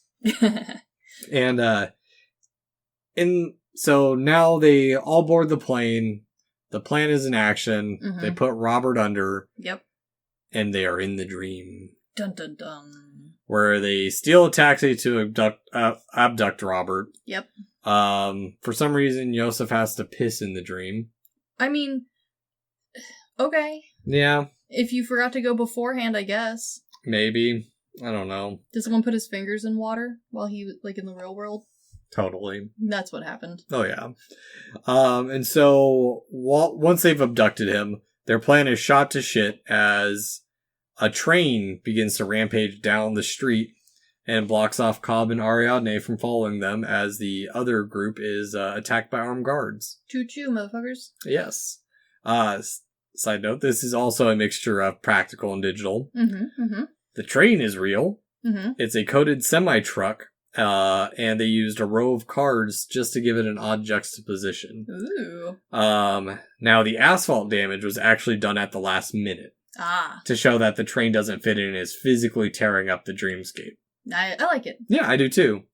And so, over this action scene, because it's hard to describe action scenes in movies. Stuff's going everywhere. People are doing stuff. Yeah, they do eventually get away. Saito is shot in the process.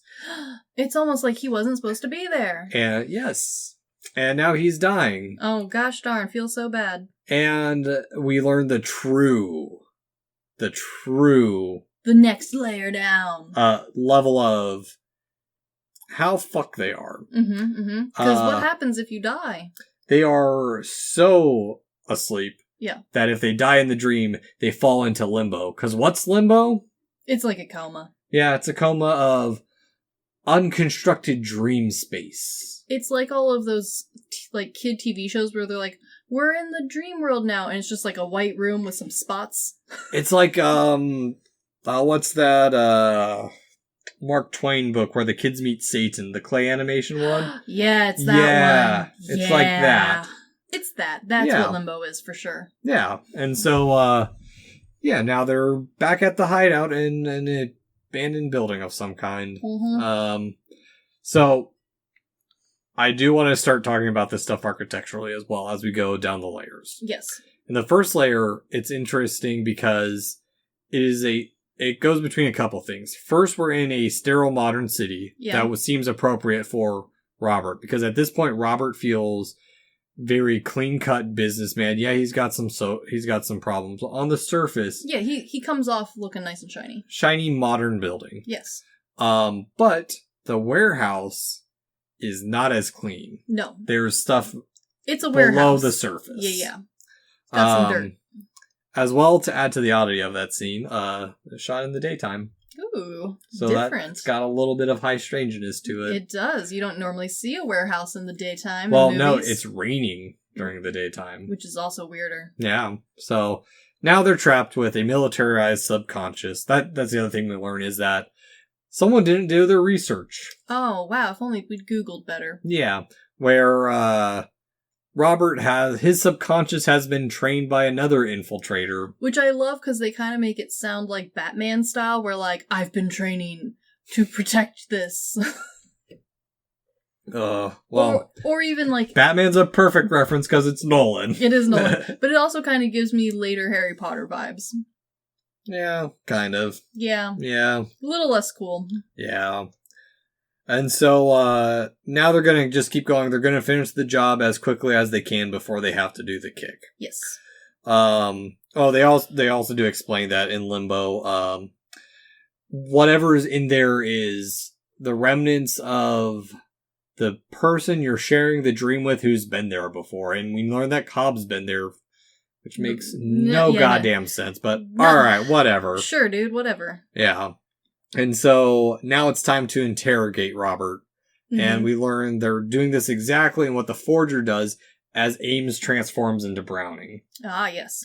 Yeah. And Fisher initially seems to know nothing, like Jon Snow. Yes. And they begin the initial seeding of dismissing the inheritance and breaking up the company. Mm-hmm, mm-hmm. Just slowly playing into it. Yeah, just letting it go a little quickly. Which, I don't know. So...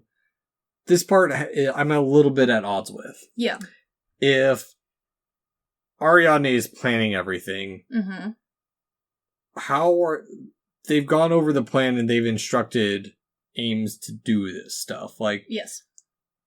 How is the architecture playing into this? Her role feels very... Minimal. It does. I have a theory that covers it, but I don't want to touch it yet. Well, I do know the way... Nolan wrote this movie too. He also viewed it as like production of a film. So a lot of the characters have roles to that too. And sure, the whole producer, director, actor. Yeah. Arthur doesn't get one of those cool titles. He's just there. He has something in it. I can't remember. Sound designer.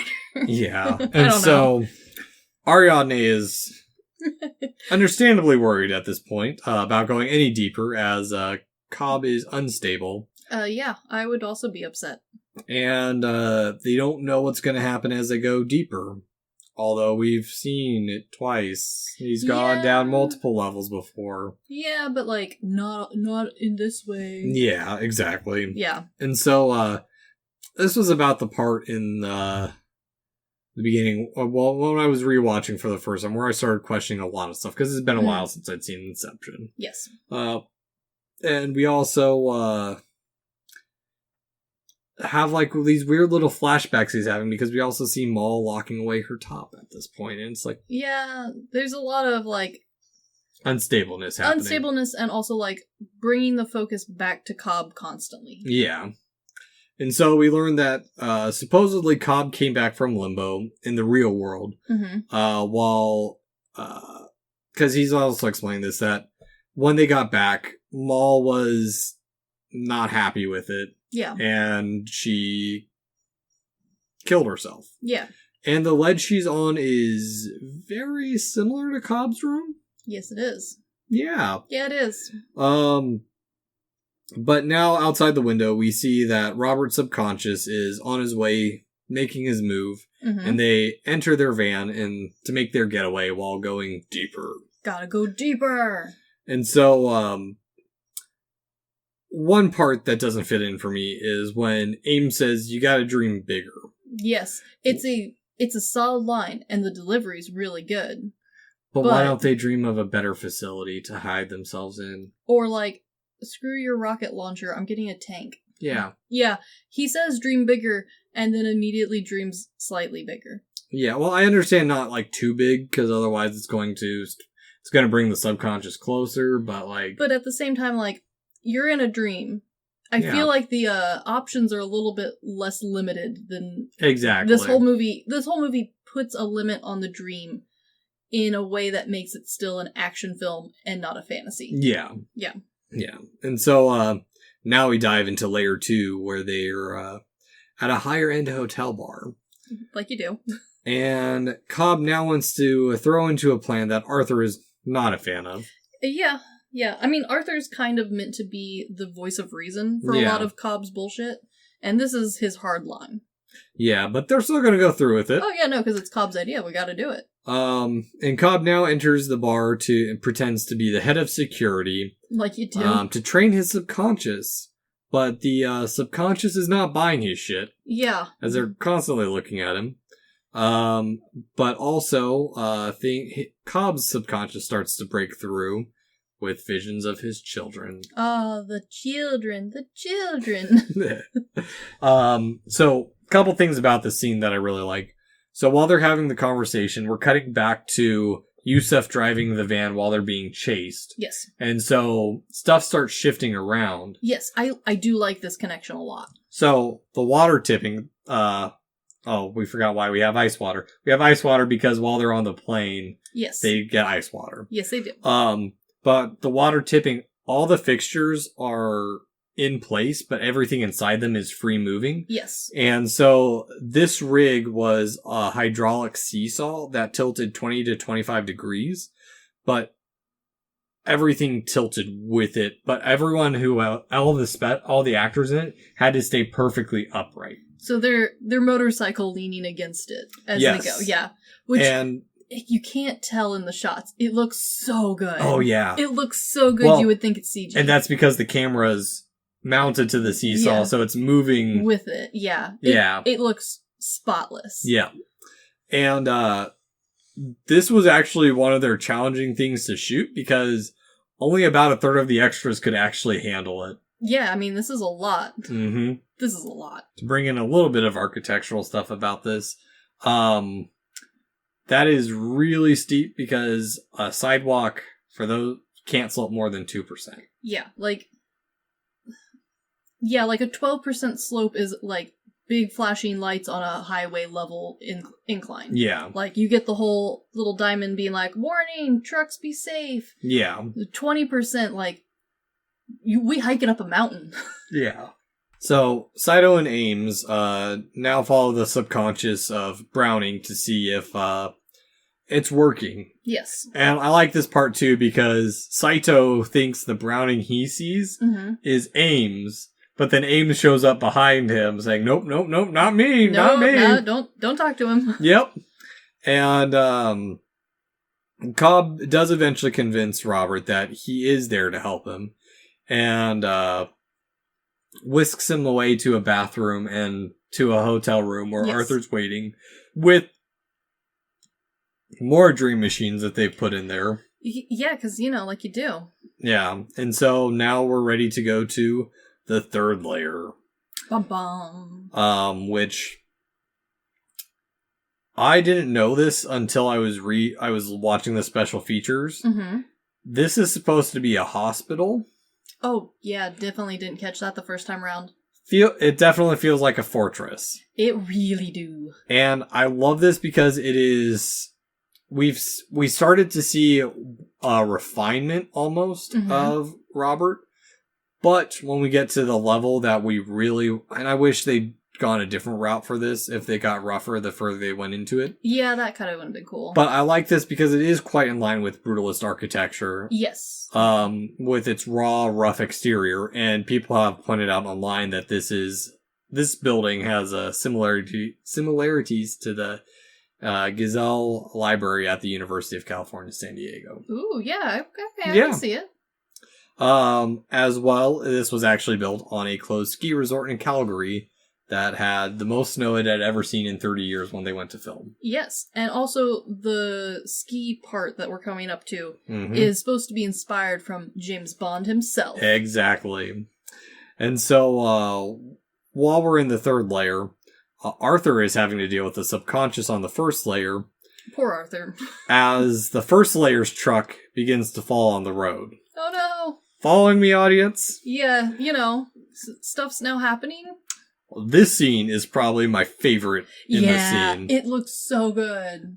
And I love the practical effects behind it. Yeah. So, it is a 100-foot corridor on rotating rings, similar to the rig for the spaceship in 2001: A Space Odyssey. Yes.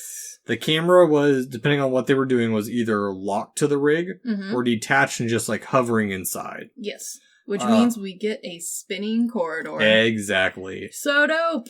And Gordon Levitt actually did almost all of his stunts for these scenes too. Which is really impressive. The only ones he didn't do were or did a good chunk of them, was the bedroom parts or the hotel room parts, because those ended up having to be done at varying rotation speeds because the rooms were disproportionate instead of that more square hallway that they have. Yeah. Also, those scenes were done in one take, which is really cool. It is beautiful. And I will say this is my second favorite hallway scene in a movie. Yeah, what's your first hallway scene? Old Boy. Oh, that's a good one. The Korean Old Boy. Fuck Spike Lee's Old Boy. I hate that movie so much. I'm still in love with the hallway scenes from The Shining. Those are iconic, and I would put those at 3, but they don't have the same impact as I would say those do. Fair. Yes. And so, now shit, and the third layer is getting sketchy because from the first layer's truck, we're starting to get earthquakes, which this part doesn't make sense, because if the second part is rotating and free falling, how is this not affecting the layer below? I don't know. Just because it is. Exactly. So, but stuff's starting to get sketchy as, Ames and Robert decide to run distraction while Ariadne and Cobb are gonna run surveillance. Yeah, like one do. Yes. As you mentioned, this whole part was inspired by Bond movies because Nolan thought there was a lack of ski scenes in action movies, and he's right. I mean, to an extent, but also because of him, we now have multiple. Yeah. It's almost cliche-y at this point. Because at this point, we've gotten to the point where it's moved from not just skiing, but to snowboarding, skating. Well, when did Triple X come out? I think that came out way before this, though. I don't know. We did cover it, though. We did. I love Triple X, don't get me wrong. But, I mean, is the premise though, like, I don't know, I feel like Triple X gets like a special hall pass because its whole concept is like extreme. It's extreme. Our good guy bad guy combos can ride on skateboards. Yeah. Yeah. Yeah. I think that episode is called James Bond, but extreme. I mean, that's what it was. Yeah. And so, also other little thing that I didn't know, they are pro avalanche makers. Which is terrifying thought to me, because as someone who lives, like, I get snow, but I have only ever gotten snow in the flattest part of the world. And so, like, there is no fear of the avalanche. So to me, they are terrifying sounding. I want no part of them. No thank you. No, you don't want anything to do with avalanches, but yeah, it's weird. I didn't know that was a thing, so side little bit. I wonder if they get, like, called in to, like, get rid of ones that could happen? Is that like a side dig that they do, or do they just make avalanches for movies? I don't know. I don't either. I need to look into this. Yeah, I didn't. I needed to, but I didn't. And so while all this stuff's going on 3, Yusef has driven the car off a bridge because he's such a good driver. And this is the first kick that the team has missed, and they will have to improvise before the car hits the water. Yep. As in Layer 2, Arthur is now figuring out how to do a kick in zero gravity. Fancy. Side note, this was all done using practical effects, using various rigs, to give identical looks. Looks good. On identical sets with different rigs to shoot it. I mean, it looks great. Also, Ariadne's hair's in a bun, so that way they didn't have to deal with long hair in gravity. I understand that. Or in zero gravity, because that would have been a pain to animate. Oh, gosh. Yeah. Yeah. Ugh. And so, back on level 3, Saito and Ames are sneaking into, by far, what is the most believable air duct system we've seen. Yes, this is an actual air duct. Because it looks like it's welded steel, and it looks like they could actually walk on it. Yes. It is a much better air duct. I saw this scene, and I'm like, okay, I accept it. This is a passable air duct. Still do not love it. No, but still. I will accept this air duct. Yeah, because it was... Back to Willy's Wonderland. Oh, Willy's There's Wonderland. air duct scenes in it. Of course there is. Of course there fucking is. And they're huge. It's not like Die Hard where like they can crawl through. Or like he's barely crawling through. We're talking like industrial size air ducts for this. For a pizza joint? Yes, exactly. So much airflow. And so once inside, the subconscious now begins to storm the base as Ariadne now asks, for some reason, if killing the projections are destroying a piece of the mind, because they're killing a lot of projections at this point. Are they killing brain cells by doing this? Because this feels like killing brain cells. It feels like a question that should have been earlier asked, and But I also love that they've like waited to this point to be like, wait, are we making this guy brain dead? I feel like we might be killing him. We're killing a lot of them here. This seems problematic. And so Arthur has now begun to set up his kick on level 2. Yes. Which, man, this is using parallel action on the extreme. Oh, it really is. There's so much cutting back and forth so that the audience knows what's going on. Yes. And so now we cut back to layer... Arthur's solution is he's going to drop an elevator. That'll do it. Or blast... No, he's going to blast the elevator so that way it pushes on them. Yes. Yeah. Because, the whole no gravity thing. Yes. And so, back in layer 3, we have trouble because Maul has finally appeared, and she kills Fisher. Whoops. As Cobb finally kills her after she's done it. Come on, Cobb. And now they can still find him in Limbo, because even with the kick going on, Limbo, we don't know how long Limbo's calculations are.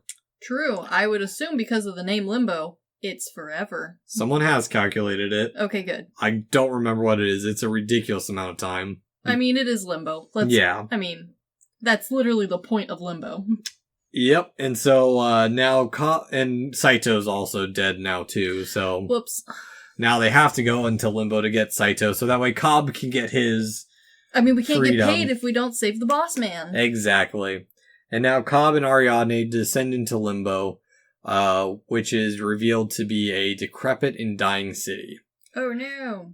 I love Limbo. I do too. It looks so dope. The way they explain setting up Limbo is the shore is like the start of ideas. And the buildings closest to shore are from the 20s and 30s. And they include some Corbusier and Bauhaus. Sure, recognizable. But then it transitions into more modern buildings of the 50s and 60s, and in the distance we see futuristic skyscrapers. Fancy. But not like super duper futuristic. No, like the London skyline. Yeah, or higher than that. Yes, taller, but as weirdly descriptive. Yeah. And so, all these is CG'd in, but their ideas also for the buildings, especially at the coastline, were to feel like crumbling icebergs. Ooh. Yeah. It's a good little nod. And like just letting the past kind of like die away and sink into the... Yeah, the forever crumbling ocean. Yeah. Turns to sand. We're running out of sand. We are running out of sand, but we're also making more. Yeah, it's weird. It is weird.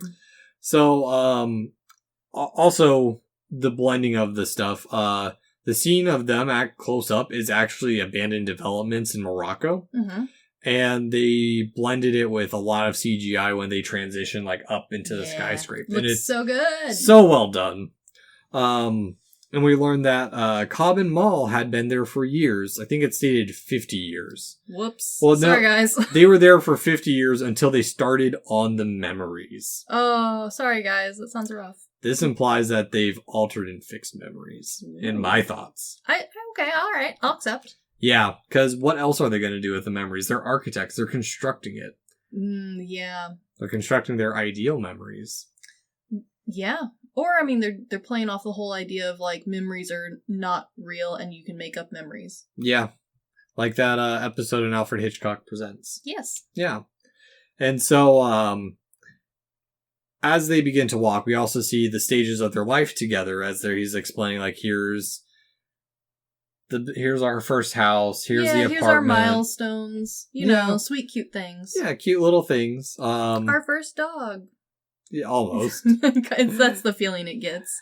All this while Ames is up fighting the subconscious. They're just taking a leisurely stroll. Come on, little pep in your step. And we cut back to Limbo as Cobb explains the idea that an idea can be like a virus, and it can either define you or destroy you. Yes, and this is another one of those quotes where it was pulled from some other guy in psychology or something like that. Couldn't find exactly which guy said it, because I think it's been slightly altered. Yeah. But again, if you want to find out more, this movie's a quote haven. This movie is such a rabbit hole. We probably, if we really wanted to do the super deep dive, which I don't want to do, this could have been a 2-episode. Yeah, probably. Yeah. And so, now in the house, Maul is there. She has a Robert. She has a Robert. We've gone through so many Roberts at work. We've just hired a bunch of people named Robert and they haven't worked out. Oh, poor Robert. Yeah.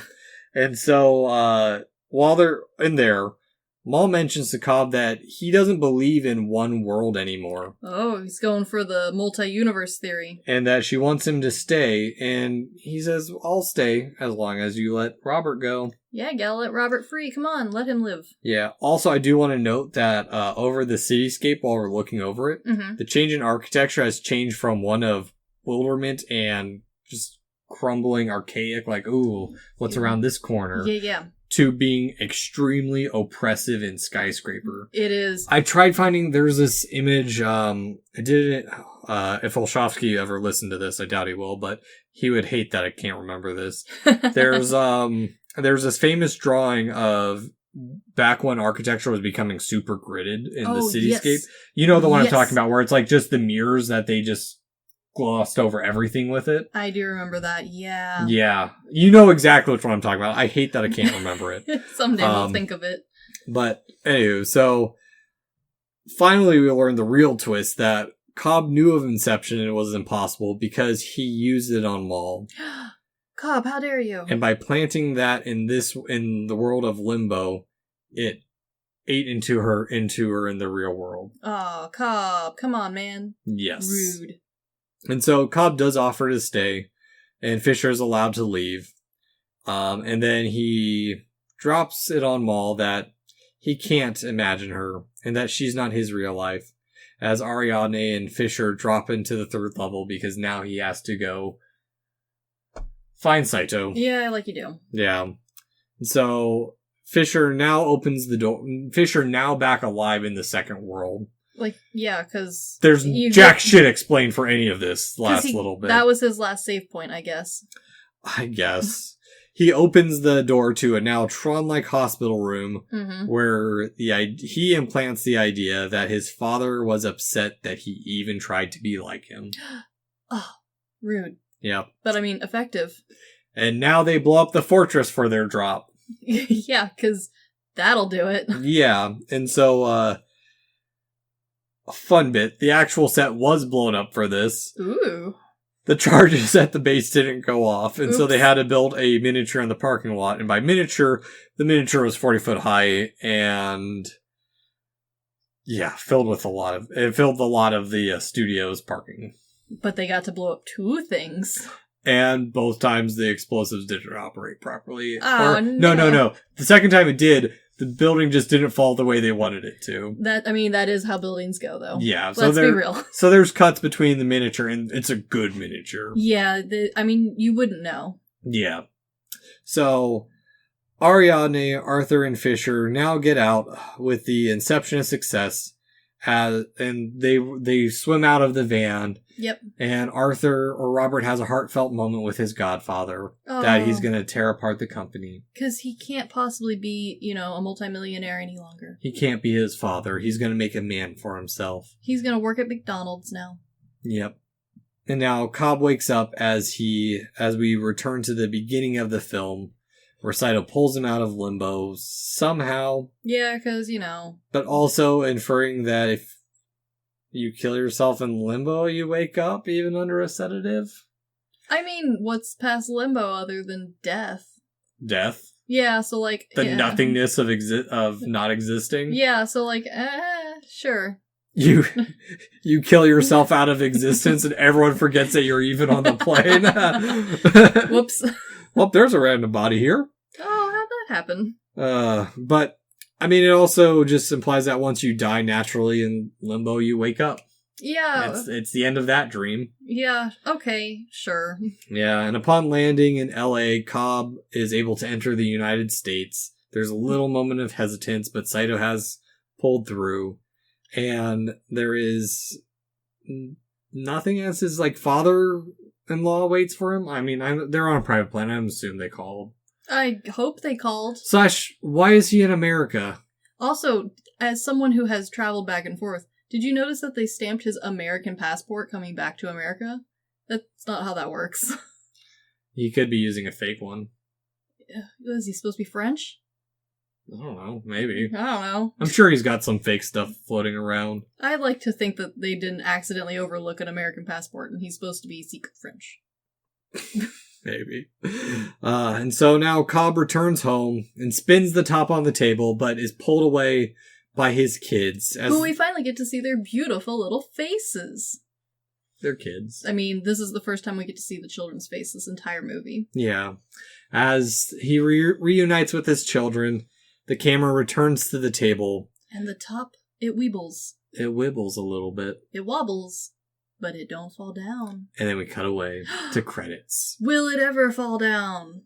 That's the end of Inception. And from that moment on, for at least a year and a half, people talked nonstop about this movie. People talked about it for 3 or 4 years afterwards. And honestly, even though the chatter has died down a little, it comes back in waves sometimes. Yeah.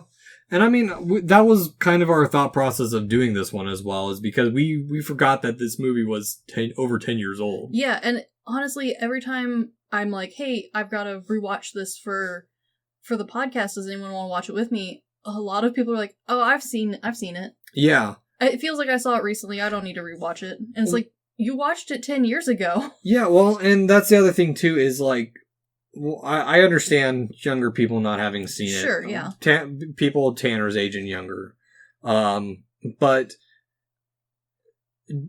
as we mentioned, we don't have any what impact this movie is going to have. It could be an odd little curio from the late 2000s, but another weird little thing is most of the people I know of, including myself until we decided to do this, have only seen this movie once. Yeah, but that was kind of the weird Inception with Inception. Yeah. Is people didn't rewatch it a ton, like Lord of the Rings. No one watched this like Harry Potter, where we watched it every year. But the amount that people thought about it, the amount that people talked about this movie, and not just moviegoers or even people who are into action movies or thought movies, but my own mother, who's arguably into more Hallmark and romance movies. Yeah. Even she had thoughts and opinions about this movie. Anytime you put something in something, someone's like, oh, Inception. Yeah, and the music for this, even people haven't seen this movie in 10 years, they still recognize the soundtrack for this. Yeah. Which is crazy because unlike other movies where the sweeping score or soundtrack goes with a specific character or imagery, there's really not a ton of movies where an instrumental soundtrack defines a movie based off of 1 or 2 notes. Yeah. And this movie's dun-dun. Yeah. Defined this whole movie and changed how we listened to action films for a while. Yeah. No, it really did. I mean, it has impacts. It has impacts, but what's that lasting look like? Exactly, because it feels like it's just one of those trends that's kind of dying out a little bit in favor of the synth music that we're hearing in that's heavily influenced from Stranger Things and other horror films that we've seen. But we've also started to see a resurgence of the old monster classics Kong and Godzilla, which while they have their own style and tone, and a lot of them claim to be trying to lean back to that original score. Yeah. The the instrumental choice and the sound choice and the timing choice sure do sound an awful lot like this movie. Yeah, no, it had influences. It definitely did. And I think it's time we get into the rabbit hole. Because initially, as I said, I hate that the DVD doesn't have, like, a lot to it.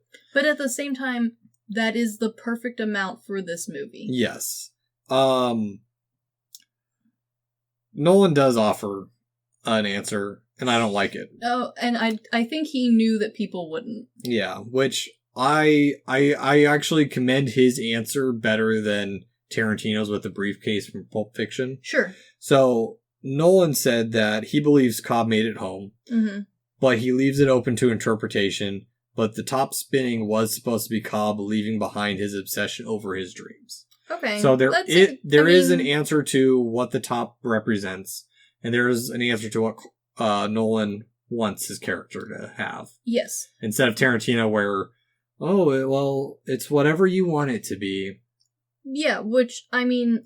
That's a weak answer. It is a weak answer, but the reason why people hate that answer is because they want a definite. Yeah. And when you say, the top weebled and wobbled and it didn't fall down because I want you to fucking think about this film for the next 10 years of your life, no one wants that. Yeah. No one wants to hear that is the reason why you made all of the film choices you did.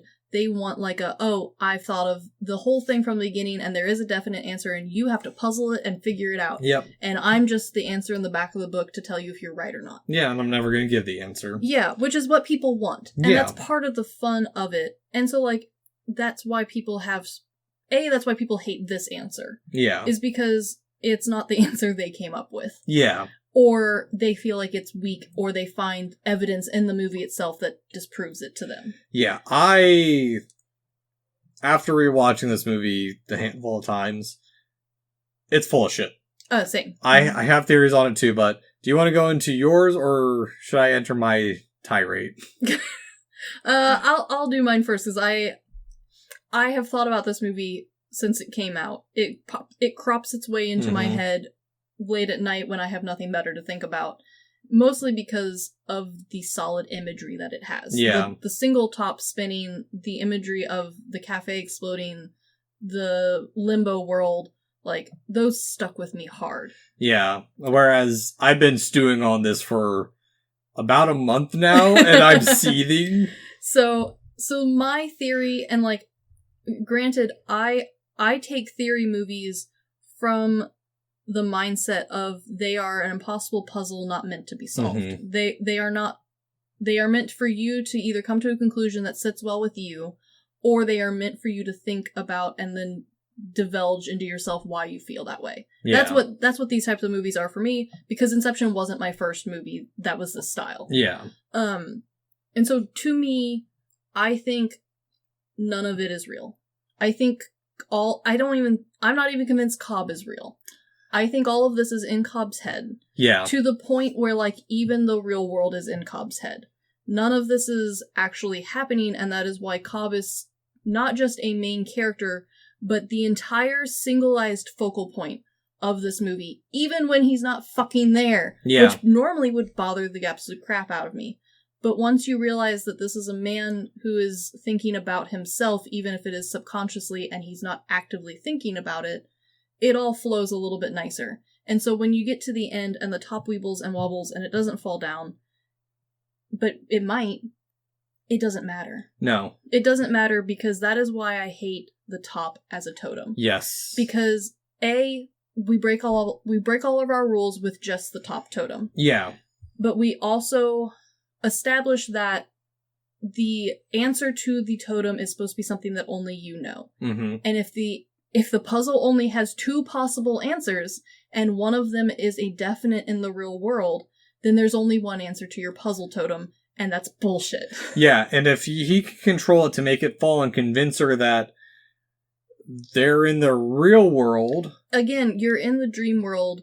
There is nothing stating... Like, at no point do they say, like, I can control my totem. Yeah. The top is the only one that seems to be controlled in any way. And it's the only totem we actually see in work. Yes. all of the other totems are things that require an insider's knowledge. Mm-hmm.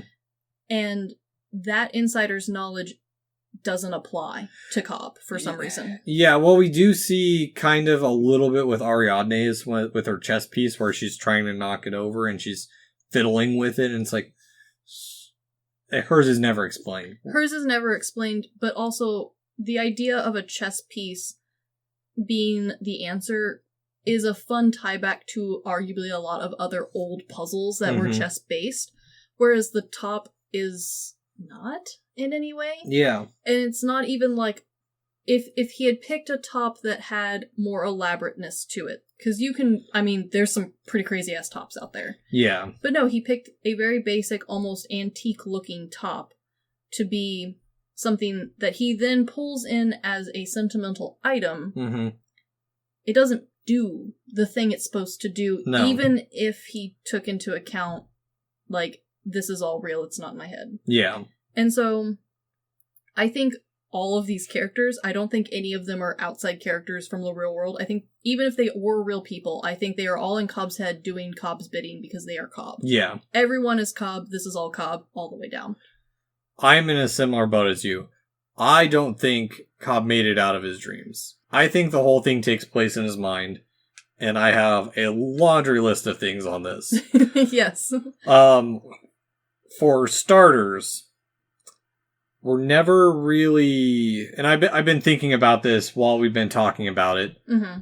The world is never, from the beginning, is never clearly defined. We're learning rules as we go. Yes, it's almost like he's making up rules. Especially with, like, Saito just happening to be there. Yeah, there's very convenient things. A lot of conveniences. So, for one, we never actually see his totem. Yes. As I mentioned the top was never his totem from the get-go, and I know that's one thing a lot of people harped on. It was Maul's. So it gives him a sense of false comfort. Yes. Yeah. So spinning it, whatever, we have no clue, but we also don't know how that works in a dream when someone's dead. It came to the totem transfer. Mm-hmm. Also, how the fuck do the children have his phone number and call him at the right moment, as well as on a landline of a man who is supposed to be on the run? Yes. Also, the children not having, like, they are super vague children all the way until the very end of the movie where we finally get to see them fully, clearly, faces to us. We get an actual interaction as well with them. It feels like he spends the whole movie trying to think up what the children look like. I'll get into that in a second. So, another thing people point out is his wedding ring, that it's only on his finger when he's in the dream, because it's only convenient when he remembers it. This is also red herring. Yes. And what I think is just a projection of his thought that isn't something he can control the further in his dream he goes. Yes. As well, Maul is the weirdest part of this movie. Supposedly, she's created from Cobb's memories. He has some weird fucking memories of her. And he can't control her. But we also see multiple iterations of her. Yeah. One on the beach. Mm-hmm. And also, she's supposed to be part of his subconscious. But she doesn't behave like the subconscious. No.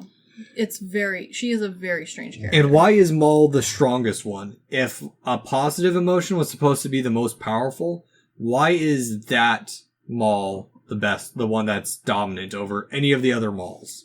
Okay, so I do have a bit of a theory about that. Yeah. So they make a point to say that positive reinforcement is stronger than negative, which is kind of true, but it's also been proven, and because of how much science this movie bothered to put into itself, I do not doubt at all that they ran into this and, like, thought about it and went, we're going to put it in, but we're not going to address it. So, yes, positive reinforcement has been proven to be better than negative reinforcement. Yeah. However, a negative experience heavily outweighs a positive one. So if you get belittled for something, it takes like almost 5 or 10 times more positive reaffirmations to counterbalance that negative. And even then, especially like older memories, you will remember your bad memory before you remember your good. Yeah. Okay. Yeah, that is accurate, because no one posts good reviews on internet sites. No. Yeah. It's also why when you think back to your childhood, it's easier for you to remember, like, getting cut, burned, being told no when you were little and it hurt your feelings. Yeah. Like, you remember your childhood enemy, like frenemy, way more than you remember the casual acquaintance down the road. True. It's just how our brains work. Yeah, and I've talked about that before where, like, it comes back down to our primitive days of, like, staying away from danger. And yeah, like, you don't want to accidentally eat a bad berry twice. Yeah, exactly. Yeah. And so, also, how is she getting out if she's locked in? Yeah. How is he also sending her back? Is she just reset every time he wakes up? She doesn't behave with any rules to this movie. Again, there are no fucking rules. Not for her. All the rules are an illusion. It's almost like he makes up the rules to try and put her in a cage, and she just doesn't bother. Yeah, exactly. Yeah. One thing that's not really touched in the film is also the role of memories and how we can manipulate them. You've brought that up a couple times. Yes, because it is one of my favorite experiments. Yeah. Because I have fallen very parry to this. Yeah, and as we know from our true crime side of us, that eyewitness accounts are garbage, incredibly unreliable. You have to be like someone who's like, I'm going to remember this and then I'm going to write it down, and like I'm not going to remember it, I'm going to read what I wrote down. That's how you get a good, like, remembrance of a thing. Yeah. Because as anyone who has a childhood memory of something where you're so convinced that you did the thing, you're convinced you went and saw Goofy at Disney World, and your parents were like, no, we didn't see any characters at Disney World. Here are the photos to prove it. Yeah. No. You weird child. And, like, also, not even just the creation, but, like, the distortion of memories. Oh, there's multiple, like, studies that also go into that where, you know, as participants were either coerced or an idea was planted in their head, it is incredibly easy to not just manipulate a memory, but in full-grown adults who consciously know what's going on to make a new fake memory. Yeah. Like a full one just from scratch. Yeah, it's insanely difficult. Well, actually, no, it's not insanely difficult. It's extremely easy. Which kind of breaks the initial premise of Inception of like, oh no, it's way harder to put a memory in than to take one out. No, it's not. No. It is so... Oh, hi. Are you hungry because it's dark outside? It is getting closer to feeding time. But it's so much harder to remember a thing than it is to create a memory. Yeah. So, like, from the get-go, Inception, for something that spent so much time and research knowing and doing dreams correctly, they knew that. Yeah. They would have found that immediately. And so I think they purposefully led the audience astray. Yeah, no, exactly. And so here's a couple other things, too. The subconscious you can't control. Yes. But memories... You can't totally control. Well, you can train your subconscious. Yes. But the memories, and he even says they're memories that he wishes he could change, but he can't. Yes. So, or he doesn't want, here's the thing, he doesn't want to change them. So, as for Cobb's role in this movie, I honestly don't trust a damn thing he says. No. We know he is willing to manipulate people in order to get what he wants.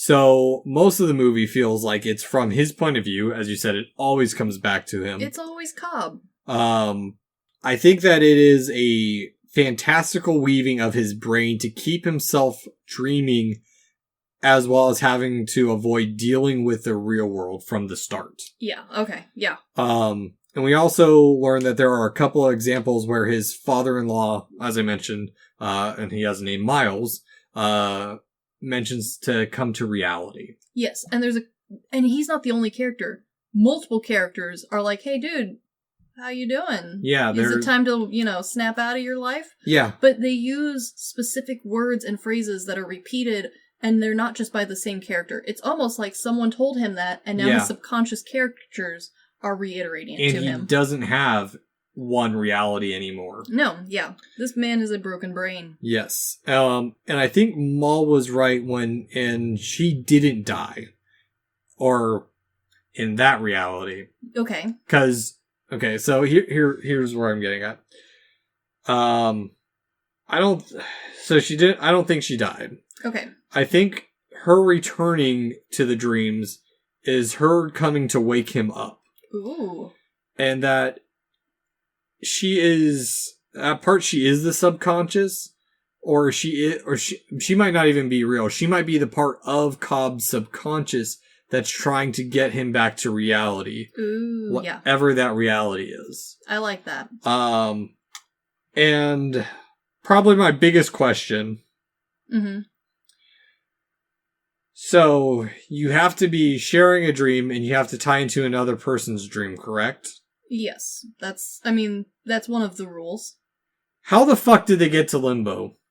'Cause, again, Cobb's a fucking liar. Yeah. It's all in Cobb's head. So the reason, in my head, why Cobb says you have to be sharing a dream is because everyone, all the time, is sharing with him. 'Cause he made them all the fuck up. And here's the thing. There are memories that he can't change. Yes. But him seeing the children as he's about to leave is a memory. Yes.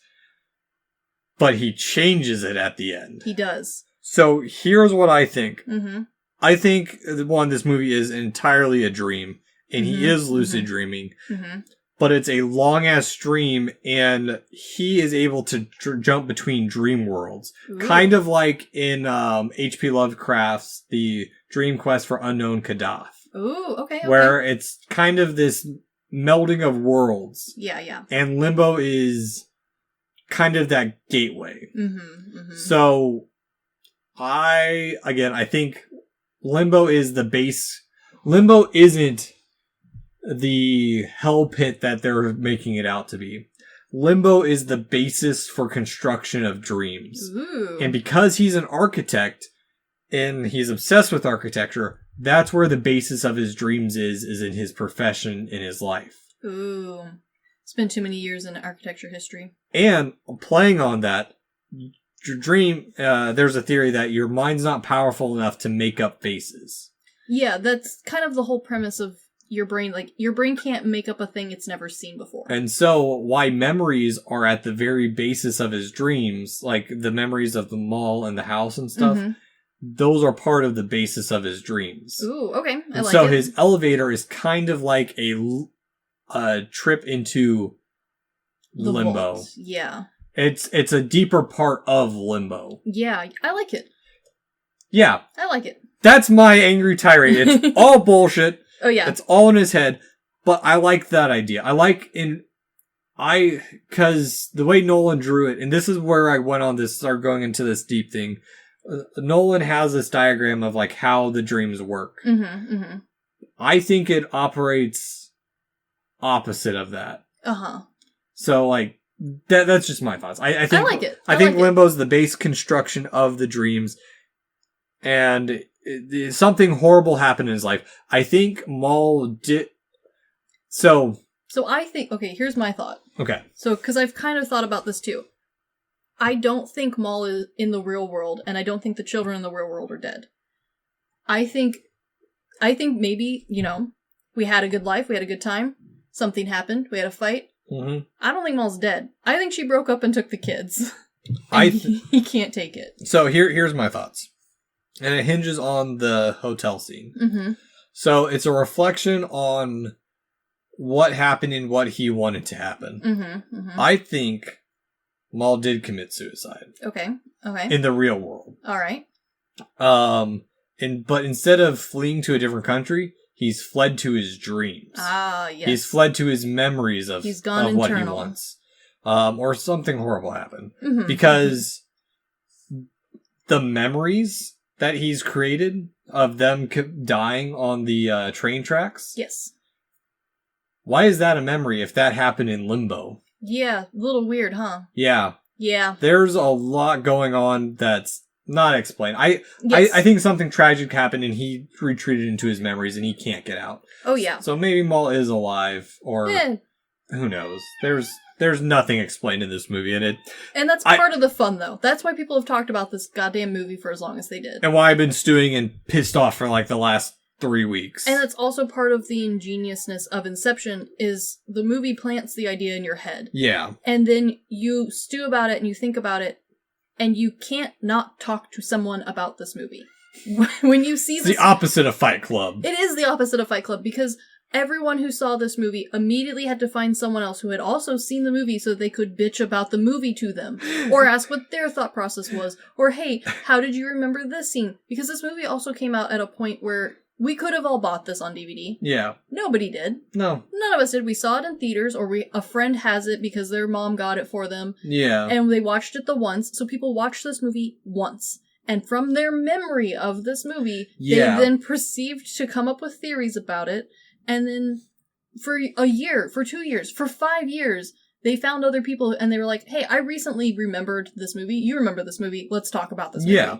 And that's the genius of Inception. And now we're here, 11 years later. 11 years later, we are still bitching about this movie, and I had a great time. Yeah, I did too. I mean, it's... Yeah, I mean, there's a lot to it. And, I mean, it's not...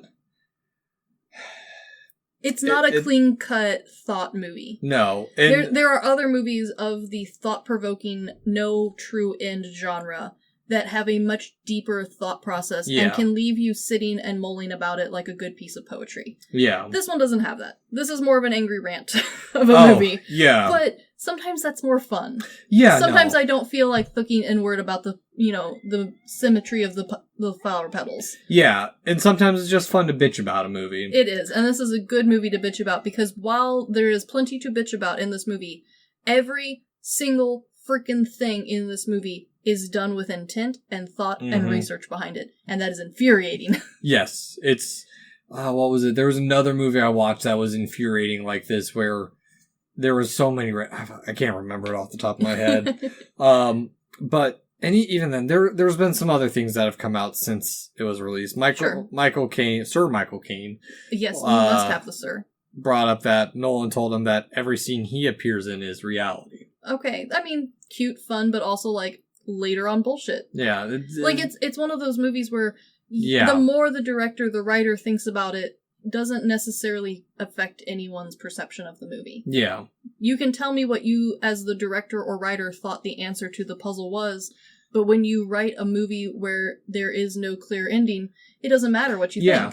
And I mean, that's the other thing too, is that I've learned is if you write something, people are going to find meaning if it's good. Yeah. And then there's also people are going to find meaning in stuff regardless, like the original King Kong. Oh, yes, yes. People are going to find a connection even if you didn't mean for it. Yeah, because numerous directors have said, oh, this is a parallel to the transatlantic slave trade, even though... It wasn't. The person who directed it said, no, it's not. No, it's not. But people saw the connection, and whether or not you want it to be that way, whether or not you intend for it to be that way, it doesn't matter. Yeah.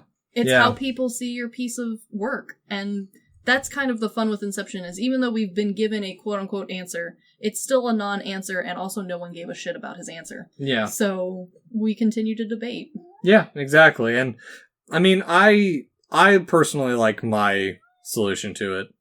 I can sleep well at night with my solution. I will still not, because I am very much in the conspiracy mindset of going down that rabbit hole, and that rabbit hole never ends. And it is an never-ending nightmare where I spend 3 weeks stewing on it, and I'm still pissed off. Yes. Yep. I am very much Charlie Day, and It's Always Sunny in Philadelphia with the Pepe Sylvia. Yes. String. It's still going. It's all connected.